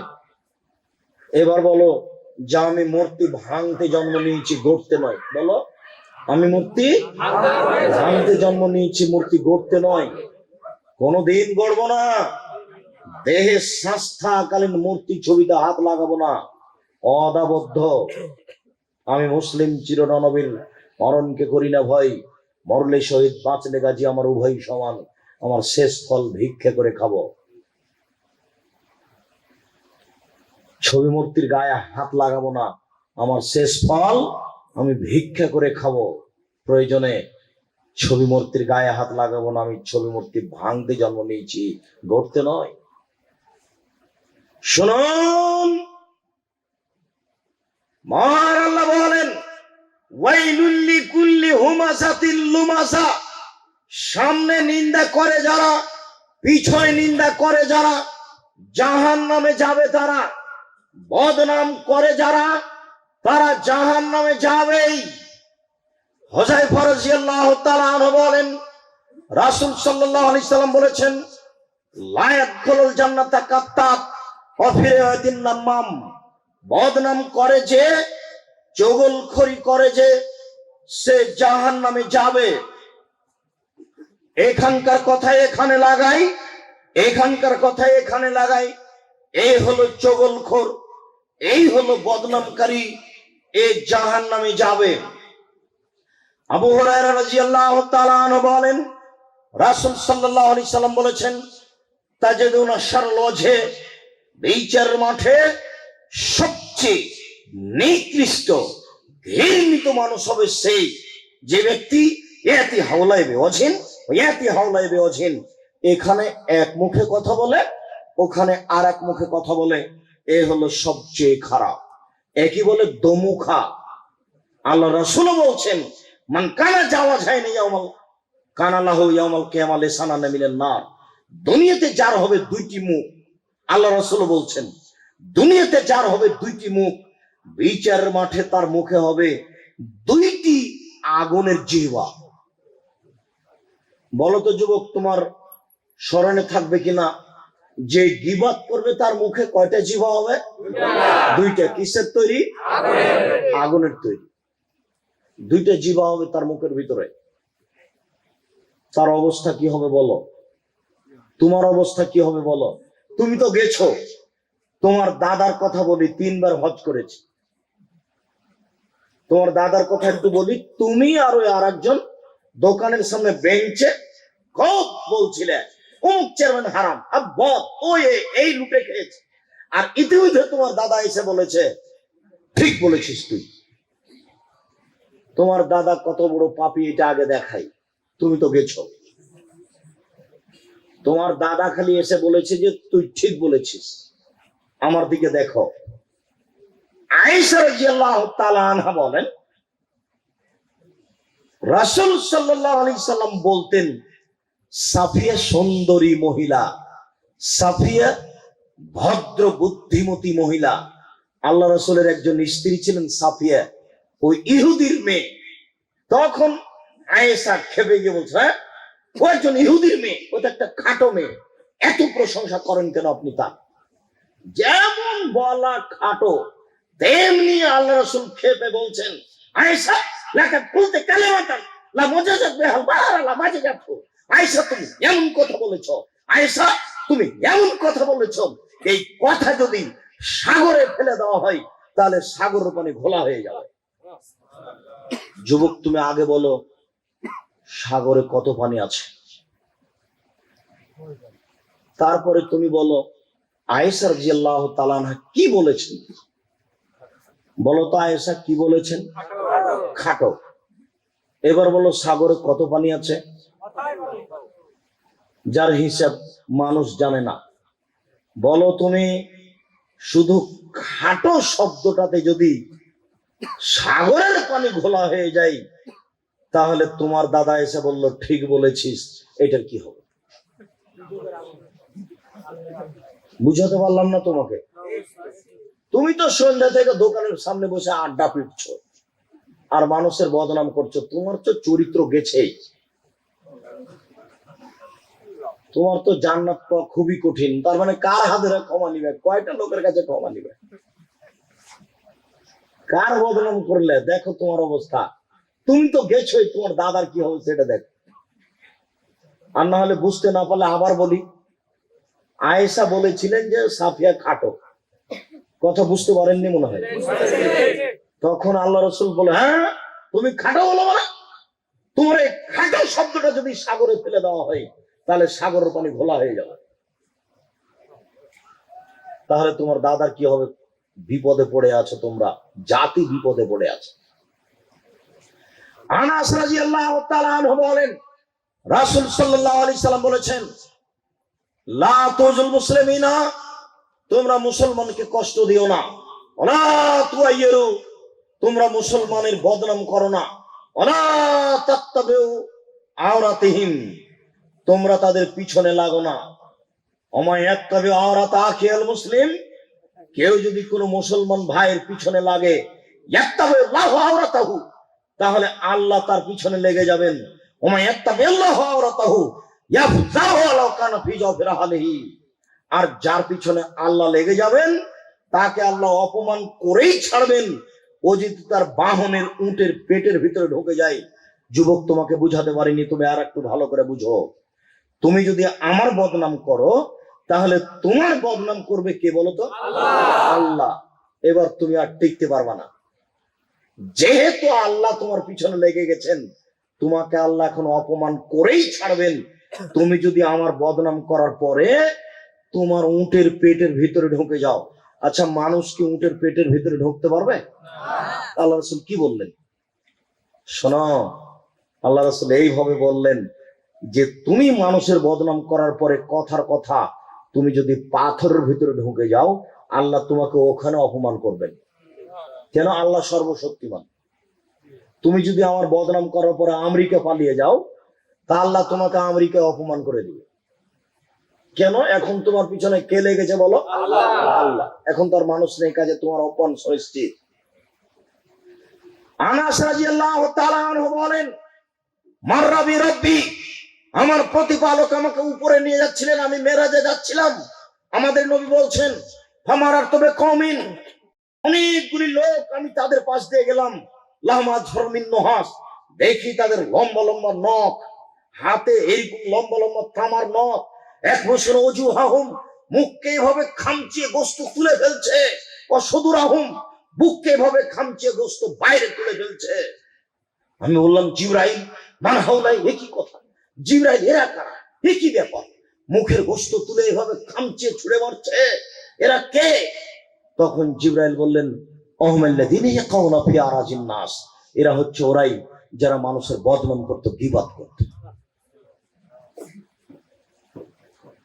আনাস রাদিয়াল্লাহু তাআলা আনহু বলেন, রাসূল সাল্লাল্লাহু আলাইহি সাল্লাম বললেন, হাল তাদরুনাম আন আকসার মা ইয়াদখুলুন নাসান নারা, সঙ্গী সাথী বলতে পারো মানুষকে বেশি বেশি জাহান্নামে প্রবেশ করাই কি? সঙ্গী সাথী বলতে পারো মানুষকে বেশি বেশি জাহান্নামে প্রবেশ করাই কি? সঙ্গী সাথী বলতে পারো মানুষকে বেশি বেশি জাহান্নামে প্রবেশ করাই কি? এই কথা বলতে বলতে বলছেন, আল ফারজাল ফাম, মুখ আর লজ্জা স্থান, মুখ আর লজ্জা স্থান। জেনা আর মুখ মানুষকে বেশি বেশি জাহান্নামে নিয়ে যায়। শুনুন, রাসূল সাল্লাল্লাহু আলাইহি ওয়াসাল্লাম বলছেন, হাল তাদরুনা মা ইয়াকুবুন নাসান নারা, সঙ্গী সাথী বলতে পারো মানুষকে পিছন দিক থেকে ধাক্কা মেরে জাহান্নামে নিক্ষেপ করে কি? সঙ্গী সাথী বলতে পারো মানুষকে পিছন দিক থেকে ধাক্কা মেরে জাহান্নামে নিক্ষেপ করে কি? এই কথা বলতে বলতেই ফাঁকা দিলেন সানাহু, আল্লাহ রাসূল তার জিহ্বাটা ধরে নিয়েছেন। জিহ্বা ধরে না বলছেন, এই দেখো, এই জিহ্বা মানুষকে পিছন দিক থেকে ধাক্কা মেরে জাহান্নামে নিক্ষেপ করে। মুখ বদনাম। রাসূল সাল্লাল্লাহু আলাইহি ওয়াসাল্লাম বললেন, মাইয়াজমান লি মা বাইনা লাইহিহি ওয়া মা বাইনা রিজলাইহি আজমাল্লাহুল জান্নাহ। পৃথিবীর মানুষ শুনে রাখো, আমি মুহাম্মদ, কেউ যদি সাল্লাল্লাহু আলাইহি সাল্লাম কেউ যদি দুইটা জিনিসের জিম্মেদারি নিতে পারে, আমি তাকে জান্নাতে নিয়ে যাওয়ার জিম্মেদারি নিলাম। পৃথিবীর মানুষ, তোমরা যদি দুইটা কাজ করতে পারো, আমি জান্নাতে তোমাদের নিয়ে যাব, আমি জিম্মেদারি নিলাম। এক, মুখে বদনাম করো না। দুই, জেনায় লিপ্ত হয়েও না। আমি কিভাবে তোমাকে জান্নাতে নিয়ে যেতে হয় সেটা আমি দেখব। জেনায় লিপ্ত হয়েও না। যুবক আমার, তোমাকে আমি আর একটা কথা বলে গেলাম, তোমার বোন তো টিভি নিয়ে বসে আছে জেনার সামনে, ও তো আসেনি। তোমার মা তো শুয়ে আছে বা টিভি নিয়ে বসে আছে, ও তো আসেনি। ধর্মের 5 পয়সা দাম দেয় না। তোমাকে বলে যাচ্ছে একটা কথা, তুমি শুনে রেখো। তুমি যদি আজ থেকে জেনা বন্ধ করতে পারো, আজ থেকে যদি তুমি মোবাইলে গল্প বন্ধ করতে পারো, অশ্লীল কথা বন্ধ করতে পারো, তাহলে আল্লাহ তোমার সাথে ওয়াদা করেছেন। আল্লাহ বলছেন, অনাহান নাফসা আনিল হাওয়া ফাইনাল জান্নাতা হিয়াল মাওয়া। কেউ যদি তার প্রবৃত্তিকে ঠেকাতে পারে, কেউ যদি অশ্লীল কাজকে বন্ধ করতে পারে, আমি আল্লাহ তাকে জান্নাতুল মাওয়া দিব, আমি তার সাথে ওয়াদাবদ্ধ। তুমি যদি আজকে অশ্লীল কাজ বন্ধ করতে পারো, তোমার লজ্জা স্থানকে হেফাজত করতে পারো, তাহলে আল্লাহ তোমার সাথে ওয়াদা করেছেন, আল্লাহ তোমাকে জান্নাতুল মাওয়া দিবেন। আল্লাহ ওয়াদা মিস করেন না। তুমি প্রস্তুতি নাও যুবক, তোমার জন্য জান্নাতুল মাওয়া প্রতীক্ষমান রয়েছে। তুমি শুধু হাতে লুফে ধরে নাও, অপেক্ষামান রয়েছেন আল্লাহ তোমাকে দেওয়ার জন্য। শুনুন, সম্মানিত উপস্থিতি, রাসূল সাল্লাল্লাহু আলাইহি সাল্লাম বললেন, আজকের আলোচনার শেষ হাদিস, হাল তাদরুনা মাল গীবাত, সঙ্গী সাথী বলতে পারো গীবাত কাকে বলে? সঙ্গী সাথী বলতে পারো বদনাম কাকে বলে? তখন সাহাবীগণ বলছেন, আল্লাহ রাসূল আলাম, জি না, আমি বলতে পারছি না বদনাম গীবাত কাকে বলে। তখন আল্লাহ রাসূল বললেন, জিকরুকা আখাকা বা মাকরাহ, তুমি তোমার ভাইয়ের কথা বলবে, তাকে যদি খারাপ লাগে, এটাই হলো গীবাত। এই ছেলে, থামো। কথা আমি শেষ করেছি, কেমন করে তুমি বুঝলে? আমি তো কথার মাঝেই আছি, আর সারমর্ম কথা তো এখন আছে। একটু ধৈর্য ধারণ করো। আমাকেও ভারী লাগছে যে 11টাতে আমি এসেছি, তোমাদের অনেক বক্তব্য শুনতে শুনতে তোমাদের কান জ্বালাপালা হয়ে গেল। নিজের টাকা দিয়ে কাজ করো গো, নিজের টাকা দিয়ে কাজ করো, নিজের টাকা দিয়ে কাজ করো। তুমি না পারলে তোমার ছেলে পারবে, ও না পারলে তার ছেলে পারবে। এলাকার টাকা দিয়ে, নিজের টাকা দিয়ে মসজিদ বানাও, নিজের টাকা দিয়ে সবকিছু করো। সম্মানিত উপস্থিতি, বলছিলাম, সঙ্গী সাথে বলতে পারো গীবাত কাকে বলে? তখন সাহাবীগণ বললেন, জি না, আমরা বলতে পারছি না। তখন আল্লাহ রাসূল বললেন, শোনো, তুমি কারো কথা বলছো, এই কথা যদিও শুনতে পাই, তাকে যদি খারাপ লাগে, এটাই হলো গীবাত। তুমি কারো কথা বলছো, কোন কথা বলছো, এই কথা যদি শুনতে পাই, তাকে যদি খারাপ লাগে, এটাই হলো গীবাত। তখন সাহাবীগণ বলছেন, আল্লাহ রাসূল, এটা কেমন কথা হলো? ও যদি জেনা করে থাকে আর আমি বলি, তাহলেও কি গীবাত হবে? আরে ও করেছে তাই তো আমি বলি। ও যদি চুরি করে আর আমি বলি, তাহলেও কি গীবাত হবে? তখন আল্লাহ রাসূল বলছেন, এই শোনো, ইনকানা ফি মাতাকালু ফাকাদিকতাবতাহু, ও যদি জেনা করে থাকে তুমি বলো তাহলে গীবাত। কোন ফিয়ে মাতা করলো ফাঁকা বাহাত তাহু। আর ও যদি জেনা না করে থাকে তুমি বলো তাহলে অপবাদ। দুইটা দুই রকম। আমার বুঝে বাংলাদেশের 90% মানুষ অপবাদ দেয় মানুষের উপরে, তাকে 80 লাঠি পিটাতে হবে। বাংলাদেশের 90% মানুষকে 80 লাঠি পিটাতে হবে। আরবিরা সহজে কোনো কথা বলে না, মুখ বন্ধ রাখে। জন্মই ভিন্ন আরবিদের, আর আপনাদের দেশের আর জন্মই খারাপ, এর ভিত্তি খারাপ। দেখবেন একটা কথা সেদিন বলছিলাম, আপনার মনে আছে কিনা, ভিত্তি খারাপ। সৌদি আরবের একটা ছেলে, বাংলাদেশের একটা ছেলে, সৌদি আরবের একটা ছেলে সাইকেলে চড়ে যাচ্ছে, খুব দুষ্ট ছেলে, খুব জোরে সাইকেল নিয়ে যাচ্ছে, যেতে যেতে যেতে যেতে একটা ইটের সাথে ধাক্কা খেয়ে উল্টে পড়ে গেছে। উল্টে পড়ে কয়েক আছাড় খেয়ে ছাল চামড়া উঠে গেছে। উঠেই বলছে তাওয়াক্কাল তু আলাল্লাহ, আমি আল্লাহর উপরে ভরসা রাখি। আর তোমার এই বায়ার এই ছেলেটা, দুষ্ট ছেলেটা সাইকেলে চলে যাচ্ছিল খুব জোরে, যেতে যেতে ইটে ধাক্কা খেয়ে উল্টে পড়ে গেছে। উঠেই বলছে মুখের বাচ্চা মুখ ইট রেখেছে। দেখো ওইটা দেখো আর এটা দেখো, বুঝতে পারলেন না মনে হয় আপনারা? ওর ছেলের ভিত্তি ভিন্ন আর আপনার ছেলের ভিত্তি খারাপ। কোনদিন তারা মাঠে মিছিলে নামেনি, ওরা মিছিল কোনোদিন দেখেনি, জীবনে কোনোদিন দেখেনি। দুইজন মানুষ দাঁড়িয়ে এক জায়গাতে গল্প করা কঠিন আছে। একটা বাড়ির সামনে দেখাচ্ছিলাম মনে হয় তোমাকে সেদিন, একটা বাড়ির সামনে এইভাবে কাপড় জমা করে দাঁড়াতে পারবে না, এটা অসম্ভব। এভাবে কাপড় জমা করে দাঁড়ানোই অপরাধ। এই তো বাংলাদেশ, ভিত্তি খারাপ। জন্মই সেরেকের উপরে, জন্মদিবস মানে, মৃত্যু দিবস মানে, বন্য মা, বর্বর মা, অসভ্য মা, অশিক্ষিত মা, জ্ঞানহীন মা, হিতাহিত জ্ঞান নেই, বোধগম্য নেই, বোধোদয় নেই, মায়ের জন্মদিবস পালন করে। যার ভিত্তি শিরকের উপরে হারাম। শুনুন, যদি ও জেনা করে থাকে তাহলে গীবাত, আর যদি জেনা না করে থাকে তাহলে অপবাদ। অপবাদের শাস্তি হলো 80 লাঠি। আর যদি গীবাত হয় তাহলে আর হলো না। এবার তুমি ক্ষমা নিতে হবে হাত ধরে, আর কোনো পথ নেই। যত মানুষের গীবাত হয়েছে সমস্ত মানুষের হাত ধরে ক্ষমা নিতে হবে, তাছাড়া কোনো পথ নেই।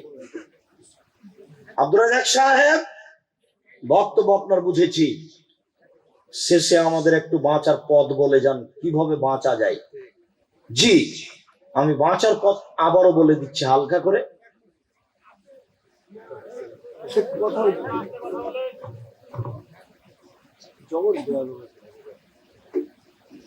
হয়েছে, কথা বলা হয়েছে? আচ্ছা, বাঁচার পথ, যত মানুষের সাথে লেনদেন হয়েছে সব ফেরত দেন। যত মানুষকে ঠগে আলু বিক্রি করেছেন টাকা ফেরত দেন, এর 1 নম্বর পথ। যার কাছে টাকা কর্জ নিয়েছেন তাকে টাকা ফেরত দেন। চেয়ারম্যান মেম্বার দায়িত্ব পালন করেছেন, জাতির টাকা জনগণকে দিয়ে দেন। ও চেয়ারম্যান সাহেব, আপনি যদি জানতে পারতেন দায়িত্ব কত বড় জটিল, কত কঠিন, জানতে পারলেই শুধু জাতির সামনে এসে বলতেন আমার ভুল হয়েছে, আমি দায়িত্ব পালন করব না। বায়া বাজারের পিছনে আমার বাপের 10 কাঠা জমি আছে, আমি আলু চাষ করে খাবো গো, আমি গেলাম, আসসালামু আলাইকুম। জিন্দেগিতে তুমি আর দায়িত্ব পালন করতে আসতে না। তুমি বুঝতে পারোনি, তোমার বাপ বুঝতে পারেনি দায়িত্ব কাকে বলে। আবু জার গেফারি রাদিয়াল্লাহু তাআলা আল্লাহ রাসূলকে বলছেন আমাকে একটু নেতা করে দেন না আমার এলাকার। তখন আল্লাহ রাসূল বলছেন, হ্যাঁ তুমি করেছো কি আবু জার? আরে দায়িত্ব তো বিপদ, মরতে এসেছো নাকি এখানে? দায়িত্ব চালাবে উমার। দায়িত্ব কে চালাবে? উমার। 19-20 সালে ফাঁসি হবে। দায়িত্ব চালাবে কে? উমার। 19-20 সালে ফাঁসি হবে। এর নাম দায়িত্ব। শুনুন সম্মানিত দিনী ভাই, আজকে সমাধা করে নেন। রাসূল সাল্লাল্লাহু আলাইহি সাল্লাম বলেছেন, কারো মান সম্মানে লেনদেনে যদি সমস্যা থাকে আজকেই সমাধান করতে হবে। এই ছেলে, যত মুরব্বী মানুষের সাথে অন্যায় আচরণ করেছ, এখনই ওর হাত ধরে ক্ষমা নাও। সকাল হতে হতে আগামীকালকে সমস্ত ওই সব মানুষের হাত ধরে ক্ষমা নাও। বলো, চাচা এইসব দুনিয়াবি ঝামেলা করতে এসে আপনাকে একটু গালি দিয়েছিলাম, নিন্দা করেছিলাম, চাচা আমাকে মাফ করে। একদিন আপনার সামনে জোর করে কথা বলেছিলাম, মান সম্মানের লেনদেনে যা কিছু আছে আগামীকাল সন্ধ্যা হতে তো সমাধান করে দাও, জান্নাত পাওয়া যাবে ইনশাআল্লাহ। যদি আপনি এটা না করেন তাহলে কি হবে? আব্দুর রাজ্জাক সাহেব, এত লোককে কার কাছে ঠগে আলু বিক্রি করেছি তা তো খুঁজে পাবো না, করতেও পারবো না, তুমি একটু পাও আর কিছু বলো। কিছু? আচ্ছা ঠিক আছে, লাখখানেক টাকা, 5 লক্ষ টাকা, 2 লক্ষ টাকা, কওমি খারিজি মাদ্রাসা নওদাপাড়া, রাজশাহী সাথে ইসলাম, এখানে 2 লক্ষ টাকা দিয়ে আসেন আর আল্লাহকে বলেন, আল্লাহ 40 বছর থেকে আলু বিক্রি করছি ঠগিয়ে, কত মানুষকে যে ঠগিয়ে আলু বিক্রি করেছি তা আমার মনে নাই, আর আমি ক্ষমা নিতেও পারবো না। তাদের পক্ষ থেকে 2 লক্ষ টাকা কওমি মাদ্রাসায় দিয়ে গেলাম, তুমি এই টাকার নেকি তাদের দিয়ে দাও আর আমাকে বাঁচাও। কথা কি বুঝতে পেরেছেন? এ হলো দ্বিতীয় পরামর্শ। আর তৃতীয় হলো, যেটা আপনার নাগালের বাইরে, ওটা আপনার আয়াত্তের বাইরে, ওটা আল্লাহ রাসূল বলেছেন তাই বললাম। এবার যদি আপনি এই দুইটার কোনোটাই না করেন, তাহলে বিচারের মাঠে আপনি উঠার সাথে সাথে রিক্সাওয়ালা চলে আসবে। বিচারের মাঠে আপনার দাঁড়ানোর সাথে সাথে যত মানুষকে ঠগে আলু বিক্রি করেছেন সবাই উপস্থিত হবে। তখন বিচার হবে কিভাবে? রাসূল সাল্লাল্লাহু আলাইহি ওয়াসাল্লাম বলেছেন, আপনার নেকি নেওয়া হবে আর ওদেরকে দেওয়া হবে, দিতে দিতে দিতে দিতে ফাইন ফানিয়াত হাসানাতুহু, যদি নেকি শেষ হয়ে যায় তাহলে ওখেজাত খাতায়াহুম, ওদের পাপগুলি নেওয়া হবে, আপনার উপরে চাপিয়ে দেওয়া হবে। আপনার নেকি শেষ হয়ে গেছে, পাওনা শেষ হয়নি, এখনো পাওনাদার বাকি আছে, এখন কি দিয়ে দিবেন? নেকি তো আর নেই। তখন লোকের পাপ নেওয়া হবে, আপনার উপরে চাপিয়ে দেওয়া হবে, আপনি যাবেন জাহান্নামে, ওরা যাবে জান্নাতে। এ হলো বিচার। আপনি যাবেন জাহান্নামে, ওরা যাবে জান্নাতে, এ হলো বিচার। মুসলিম। সম্মানিত দিনী ভাই, সপরিবারে ভালো হয়ে থাকার চেষ্টা করুন। ওই ভাষা কখনো বলবেন না। এই ছেলে, মোবাইলে তুমি বলবো না জি ভালো থাকেন, ভালো থাকেন ভাষা ব্যবহার করিও না। ভালো থাকেন আমাকে যে বলছো, তা আমি কি আল্লাহ নাকি? আমি ভালো থাকবো কিভাবে? দেখো কয়দিনের মধ্যে ভাষা পাল্টে গেল। কিন্তু ভালো থাকেন কথাটা কিন্তু 10 বছর আগে ছিল না। যে ইয়ের মোকাবেলা করবে, ভূমিকম্পের মোকাবেলা করবে, আজকেও ভূমিকম্প হয়েছে। তার মানে বুঝতে পারছো, জেনা বেড়ে গেছে, মদ পান বেড়ে গেছে, আর মেয়েদের নাচ বেড়ে গেছে। খুব কঠিন অবস্থা। কখন যে মাটি উপরেরটা নিচে চলে যাবে, নিচেরটা উপরে আসবে বলা যায় না। তোমাকে সেদিন বলেছি উপরের মাটিটা 3000 ফুট নিচে যাবে, 5000 ফুট নিচে যাবে, আর 5000 ফুট নিচে যেটা আছে সেটা উপরে চলে আসবে। এগুলো আল্লাহ দেখান সাময়িক এলাকা ভিত্তিক। সারা পৃথিবী একসাথে ধ্বংস হবে না কিয়ামতের আগে, এই কথা রাসূল সাল্লাল্লাহু আলাইহি ওয়াসাল্লাম বলেছেন। তবে তোমার মতো রাজশাহী শহর, ঢাকা শহর, এরকম বড় বড় শহর 2-1টা 2-4 50টা আল্লাহ উল্টে দিবেন, আবার সেটা 5000 বছর পরে আবাদ হবে, 500-2000 বছর পরে আবাদ হবে। এটা আল্লাহর ক্ষমতা। আজকে ভূমিকম্প হয়েছে, দেখো এই মোবাইলে যত গান বাজনা আছে সব মিটিয়ে দাও, বক্তব্যকে মূল্যায়ন করো। দেখো বক্তব্যের সঙ্গে নাফরমানি করো না, কোনো লাভ নেই। ওই ছেলেটা তোমারই, তোমার ছোট ভাই আমার সামনে দিয়ে হেঁটে যাচ্ছে, আমি বললাম এই ছেলে এটা কি তোমার হাতে বাজনা বাজে? বলে এটার নাম MP3। আমিও নতুন শব্দ, কোনোদিন এটা খেয়াল করিনি। তার হাতে একটা গোল বাজনা আছে যে MP3। আর তুমি ওই যে দোকানে বসে আছো, টিভি চলে তোমার দোকানে। তোমাকে বলে গেলাম যুবক শোনো, যতদিন থেকে তোমার দোকানে টিভি উঠেছে এই দিন থেকে যত টাকা উপার্জন হয়েছে সব হারাম। ওই টাকা আর শোরের গোস্তের মধ্যে কোনো পার্থক্য নাই। দেখি কোন মায়ের বেটা কথা উল্টে দিতে পারে। ওই টাকা আর শোরের গোস্তের মধ্যে কোনো পার্থক্য নেই। তোমাদের বাড়িতে দিন রাত তোমাদের টিভিতে ল্যাংটা মেয়ে নাচে, আর তুমি আর তোমার বাপ জান্নাত কিনতে চাচ্ছ, হিসাব ভুল। দেখো, এভাবে চলো না। দেখো ভুল হচ্ছে যুবক, দেখুন আপনার ভুল হচ্ছে, দেখুন মুরব্বী আপনার ভুল হচ্ছে, দেখুন মুরব্বী আপনার ভুল হচ্ছে। আপনি নীতি পরিবর্তন করুন, আপনি নীতি পরিবর্তন করুন, কথা রক্ষা করুন, পরিবারের উপরে কঠোর নজর রাখেন। 19-20 হয় না যেন আপনার স্ত্রী ছোট ব্লাউজ পরে বসে আছে, এখন থাকে বাড়িতে, ও পতিতালয়ের মেয়ে, হাটে বাজারে যায়। আপনি কি মরেছেন? ও বাজারে যাবে কেন? আপনারই তো মেয়ে বায়াতে গাড়িতে উঠে বাজারে যায়। ও কি আপনি কি মরেছেন? আপনার বড় ছেলে কি মারা গেছে? আপনার বেহায়া বেটিটা বাজারে যাবে কেন? লজ্জাই না? ওর লজ্জা নেই, ওর শরম নেই? এই মেয়ে, তোমার লজ্জা হয় না? তোমার লজ্জা আমাদের দাবি রাখি। তুমি লজ্জা বেঁচে গেছ, বেহায়া কোথাকার। তুমি জাতিকে পাপই করে তুমি জান্নাত কিনতে চাও?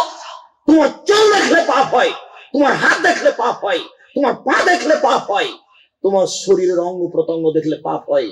তুমি শরীরের অঙ্গ প্রত্যঙ্গ উঁচু নিচুকে জাতিকে দেখিয়ে তুমি হাটা বাজারে যাচ্ছ, ঘুরে বেড়াচ্ছ, জাতিকে পাপি করে তুমি জান্নাত কিনতে চাও? কোন হিসাব তোমার? তুমি ফিরে আসো।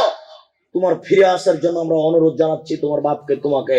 দেখো, জাতিকে পাপি করে উপেক্ষা করে জান্নাত কেনার চেষ্টা করে না, ভুল হিসাব। লজ্জা বেঁচে খাও না, লজ্জা ভিতর নিয়ে আসো। তুমি মুসলিম, তোমার বাপ মুসলিম, তোমার মা মুসলিম, অতএব শরীয়ত মেনে চলার চেষ্টা করো। এই মেয়ে শোনো, তোমার পরিবর্তনের জন্য এসেছে, আল্লাহ তোমাকে কবুল করুক, আল্লাহ। সম্মানিত দিনী ভাই ও বোন, আপনারা গীবাতের মতো বিষয়টিকে খুব ভাবুন। আমরা কখন চলে যাব এ কথাই ঠিক। কাজেই আমরা যেসব কলমগুলি রাখি, কিছু লিখি বলি, সেগুলি মূল্যায়ন করুন। আত্মাহারিক পত্রিকা পড়ুন, আমাদের লেখা বই পুস্তকগুলি পড়ুন।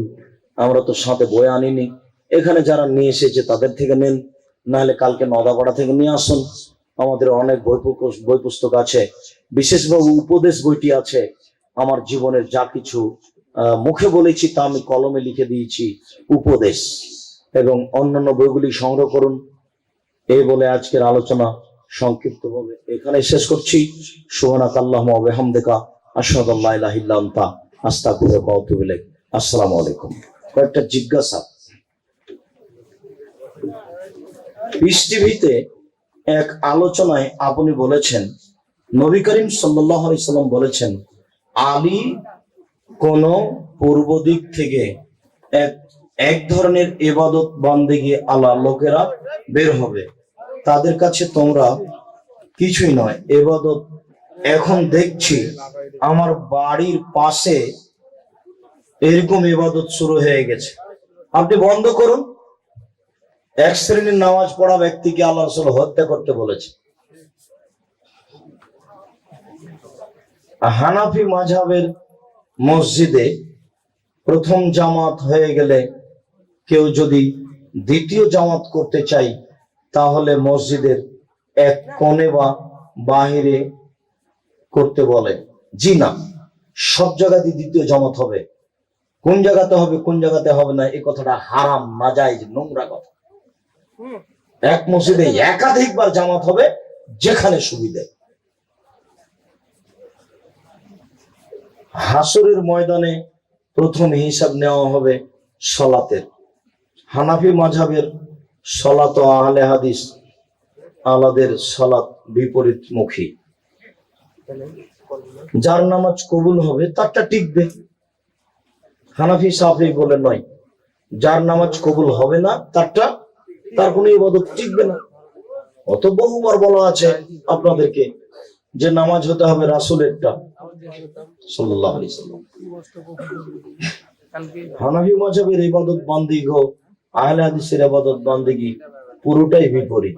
জি, যারটা কোরআন এবং সহিহ হাদিসের সাথে মিলবে তারাই সফল, তারটাই ঠিক। দেখেন আপনি বাংলা বুখারী, বাংলা মুসলিম, বাংলা আবু দাউদ পড়ে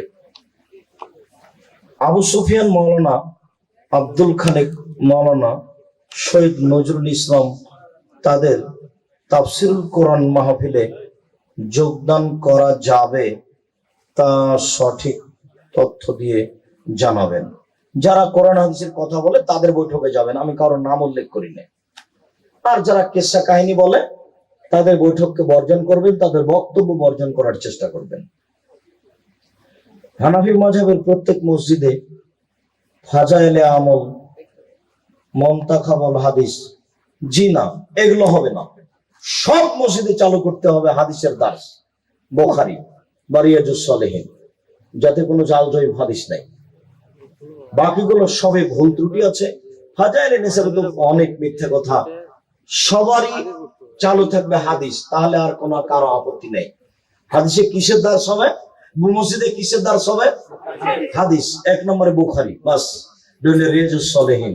এই হাদিস গ্রন্থগুলিতে কোনো জয়ীফ হাদিস নেই।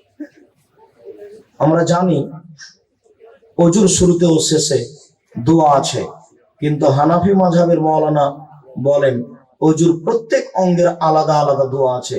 কথাটি মিথ্যে, সব বানাওয়াট কথা। বায়া বায়া বায়া বিশুর মোড়ে একটি হোমিওপ্যাথিক ডাক্তার আছে, তিনি একজন মাওলানা। তার চেম্বারে নারী পুরুষের কোনো পর্দার ব্যবস্থা নেই। সেখানে মাওলানার সামনে ও পাশে বেঞ্চে আছে, সেখানে নারী পুরুষ জি থাকবে, এ কথাই ঠিক। মহিলারা পুরুষের কাছে চিকিৎসা নিতে পারে, উনি মেয়েদের বসার জায়গা ভিন্ন করুক, এটাই ঠিক। ছেলেদের বসার জায়গা ভিন্ন করবেন, মেয়েদের বসার জায়গা ভিন্ন করবেন, এটা জরুরি। তবে পুরুষ ও পুরুষের কাছে চিকিৎসা নিতে পারে, নারী ও পুরুষের কাছে চিকিৎসা নিতে পারে। 30শে এপ্রিল বায়া চন্দ্রপুকুরে একটি তাফসিরুল কোরআন মাহফিলে হাফিজ মাওলানা আনিসুর রহমান ইসলামী বিশ্ববিদ্যালয় শিক্ষক ও গবেষক, তিনি জালসায় বলেছেন নবী করিম সাল্লাল্লাহু আলাইহি সাল্লাম নবী করিম সাল্লাল্লাহু আলাইহি সাল্লাম মেরাজ থেকে দুনিয়াতে না আসা পর্যন্ত সময়কে আল্লাহ বন্ধ করে রেখেছেন। ও আচ্ছা আচ্ছা আচ্ছা, আল্লাহ রাসূল এখান থেকে মেরাজে গেলেন আর আসলেন, এই সময়টা আল্লাহ সময়কে বন্ধ করে রেখেছেন, এটা মিথ্যে। তাহলে তুমি মনে করছো যে 7 দিনের সমানে 1 বছরের সমানে এই রাত্রিকে বন্ধ করে আল্লাহ রেখে দিলেন? নইলে আল্লাহ এত রাত পথ নিয়ে যাবেন কি করে? এত বড় মিথ্যে কথা দিয়ে আল্লাহর ক্ষমতাকে কমানো হয়েছে। চোখ খুলে বন্ধ করতে করতে আল্লাহ মুহাম্মদকে মেরাজে নিয়ে যাবেন এবং ফিরে নিয়ে আসবেন, এর নাম আল্লাহ।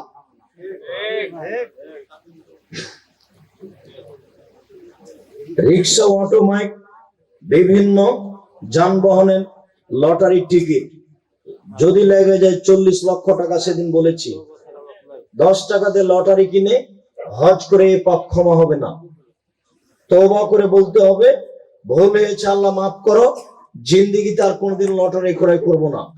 এই কিনা হারাম, এই মাইকিং হারাম, এতে গাড়ি ভাড়া দেওয়া হারাম, সবই টোটাল এই হারাম। তোমরা যুবকেরা যদি কোনোদিন কিনে থাকো তাহলে তওবা করতে হবে, আর জীবনে কোনোদিন লটারি কিনবা না। টঙ্গীর আখেরি মোনাজাত বিদআত, টঙ্গীর আখেরি মোনাজাত বিদআত। 40 দিনের চিল্লাই জিনা, চিল্লা নেই। যারা আলেম ওলামা তারা দিন প্রচার করবে। আসসালামু আলাইকুম, সম্মানিত বক্তা সাহেব, আমার একটা প্রশ্ন, তা হলো এই, মসজিদের মাইক থেকে কি কোন মৃত্যুর সংবাদ প্রচার করা যায়? জি না, মৃত্যু সংবাদ প্রচার করা, মাইকিং করা হারাম। স্বাভাবিকভাবে বলে দিব, এতটুকু বলতে পারে যে এখন শুরু হতে যাচ্ছে, মাইকের মসজিদের মাইকে যদি বলে যে এখন জানাজা শুরু হতে যাচ্ছে, এইটা বলা যেতে পারে। বারবার মাইকিং করা হবে, এতটা টাইমে তার জানাজা আরম্ভ হবে, এগুলো মাইকিং করা চলবে না, এগুলো জাহেলিয়াত। মুখে মুখে বা মোবাইলে যা পারে বা আশেপাশে যা পারে। সালাতের সব সুন্নাত কি আদায় করতে হবে? আর সুন্নাত আদায় করা ভালো, না করলে কোনো পাপ নেই। মাঝহাবপন্থী ইমামের পিছনে সালাত আদায় করা যাবে কি? না করাই ভালো। আদায় করলে পুনরায় আদায় করতে আর হবে না, হয়ে গেছে। জামাতে সালাত আদায়কালে কাঁধে কাঁধে পায়ে পা লাগানো বিহীন ভাবে কি সালাত আদায় করা হবে? নেকি কম হবে। আর যদি সবসময় অভিজ্ঞা করে, তাহলে ইসলামকে, আল্লাহ রাসূলকে, সুন্নাতকে অভিজ্ঞা করা হলো, তাহলে ইবাদত কবুল হবে না। কোনো সময় ঘটে গেলে নেকি কম হবে। তার মানে পায়ে পা মিলাতে হবে, কাঁধে কাঁধ মিলাতে হবে।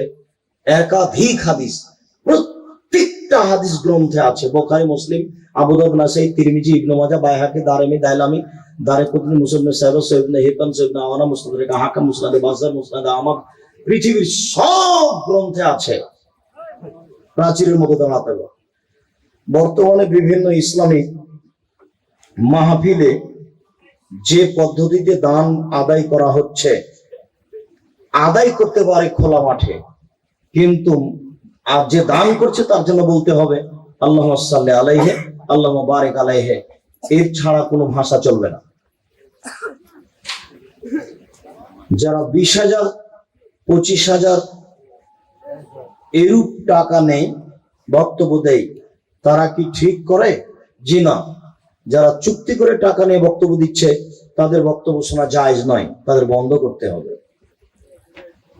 মেয়েদের প্রজেক্টরে দেখানো যায়, জি, মেয়েদেরকে প্রজেক্টে বক্তব্য শোনাতে হবে, এটাই ঠিক। একাধিক সহিহ হাদিস পেশ করা যাবে এর পিছনে। তার একটি, আয়েশা রাদিয়াল্লাহু তাআলা রাসূলের পিছনে দাঁড়িয়েছিলেন আর যোদ্ধাদের মসজিদে খেলা দেখছিলেন। যোদ্ধারা আয়েশাকে দেখেননি, কিন্তু আয়েশা যোদ্ধাদের দেখছিলেন আল্লাহর নবীর পিছনে দাঁড়িয়ে। বুখারী, মুসলিম। বুঝাতে পারলাম না? প্রজেক্টে পুরুষ মহিলাকে দেখতে পারে না, মহিলারা পুরুষকে দেখতে পারে। অনেক সহিহ হাদিস আছে।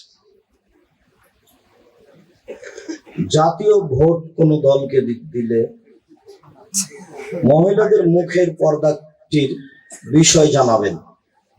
মুখ এবং হাতের কবজি খুলতে পারে, ঢেকে রাখা ভালো। হাতের কবজি এবং মুখমণ্ডল মহিলারা খুলতে পারে, ঢেকে রাখা ভালো। খোলার হাদিস আছে, ঢেকে রাখা ভালো। মহিলাদের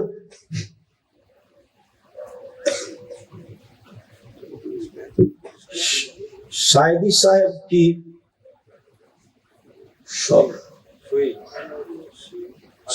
সহি আকীদা গ্রহণ করেছেন? এমনি কোরআন হাদিস অনুপাতে এখন আমল করার চেষ্টা করছেন বলে আমরা অবগত। বাইরে বের হয়ে মাঠে যেদিন নামবেন, যদি আল্লাহ তাকদীরে লেখেন, সেদিন বোঝা যাবে। তবে ভালো বলে আমরা অবগত। ভেতরের নামাজে দোয়া কোন হাত তুলে পড়া যায় কি? জি, ভেতরের নামাজে দোয়া কোন হাত তুলে পড়া যায়। রুকুর আগে পড়লে বেঁধে রাখবেন, আর যদি রুকুর পরে পড়েন তাহলে হাত উঠাবেন। তবে প্রতিদিন নয়, কোনো দিন, মাঝে মধ্যে 10 দিন, 15 দিন পরে, একদিন, মাস পরে, এরকম। আল্লাহ রাসূল ওই রমজান ছাড়া কোথাও উঠাননি। শুকরিয়া, জাযাকুমুল্লাহ খায়র। আল্লাহ আমাদের যারা মারা গেছে, তুমি তাদের কবরের শাস্তি মাফ করো। আমরা যারা অসুস্থ, তুমি তাদের আরোগ্য দান করো। আমরা যারা বেঁচে আছি, তুমি তাদেরকে তোমার রাসূলের পদ্ধতি অনুযায়ী চলার তৌফিক দান করো। এই দাবি, এই দাওয়া, এই দোয়া তোমার দরবারে রেখে আজকের সংক্ষিপ্ত আলোচনা এখানে শেষ করলাম। সুবহানাকা আল্লাহুম্মা ওয়া বিহামদিকা, আশহাদু আল্লা ইলাহা ইল্লা আনতা, আস্তাগফিরুকা ওয়া আতুবু ইলাইক। আসসালামু আলাইকুম।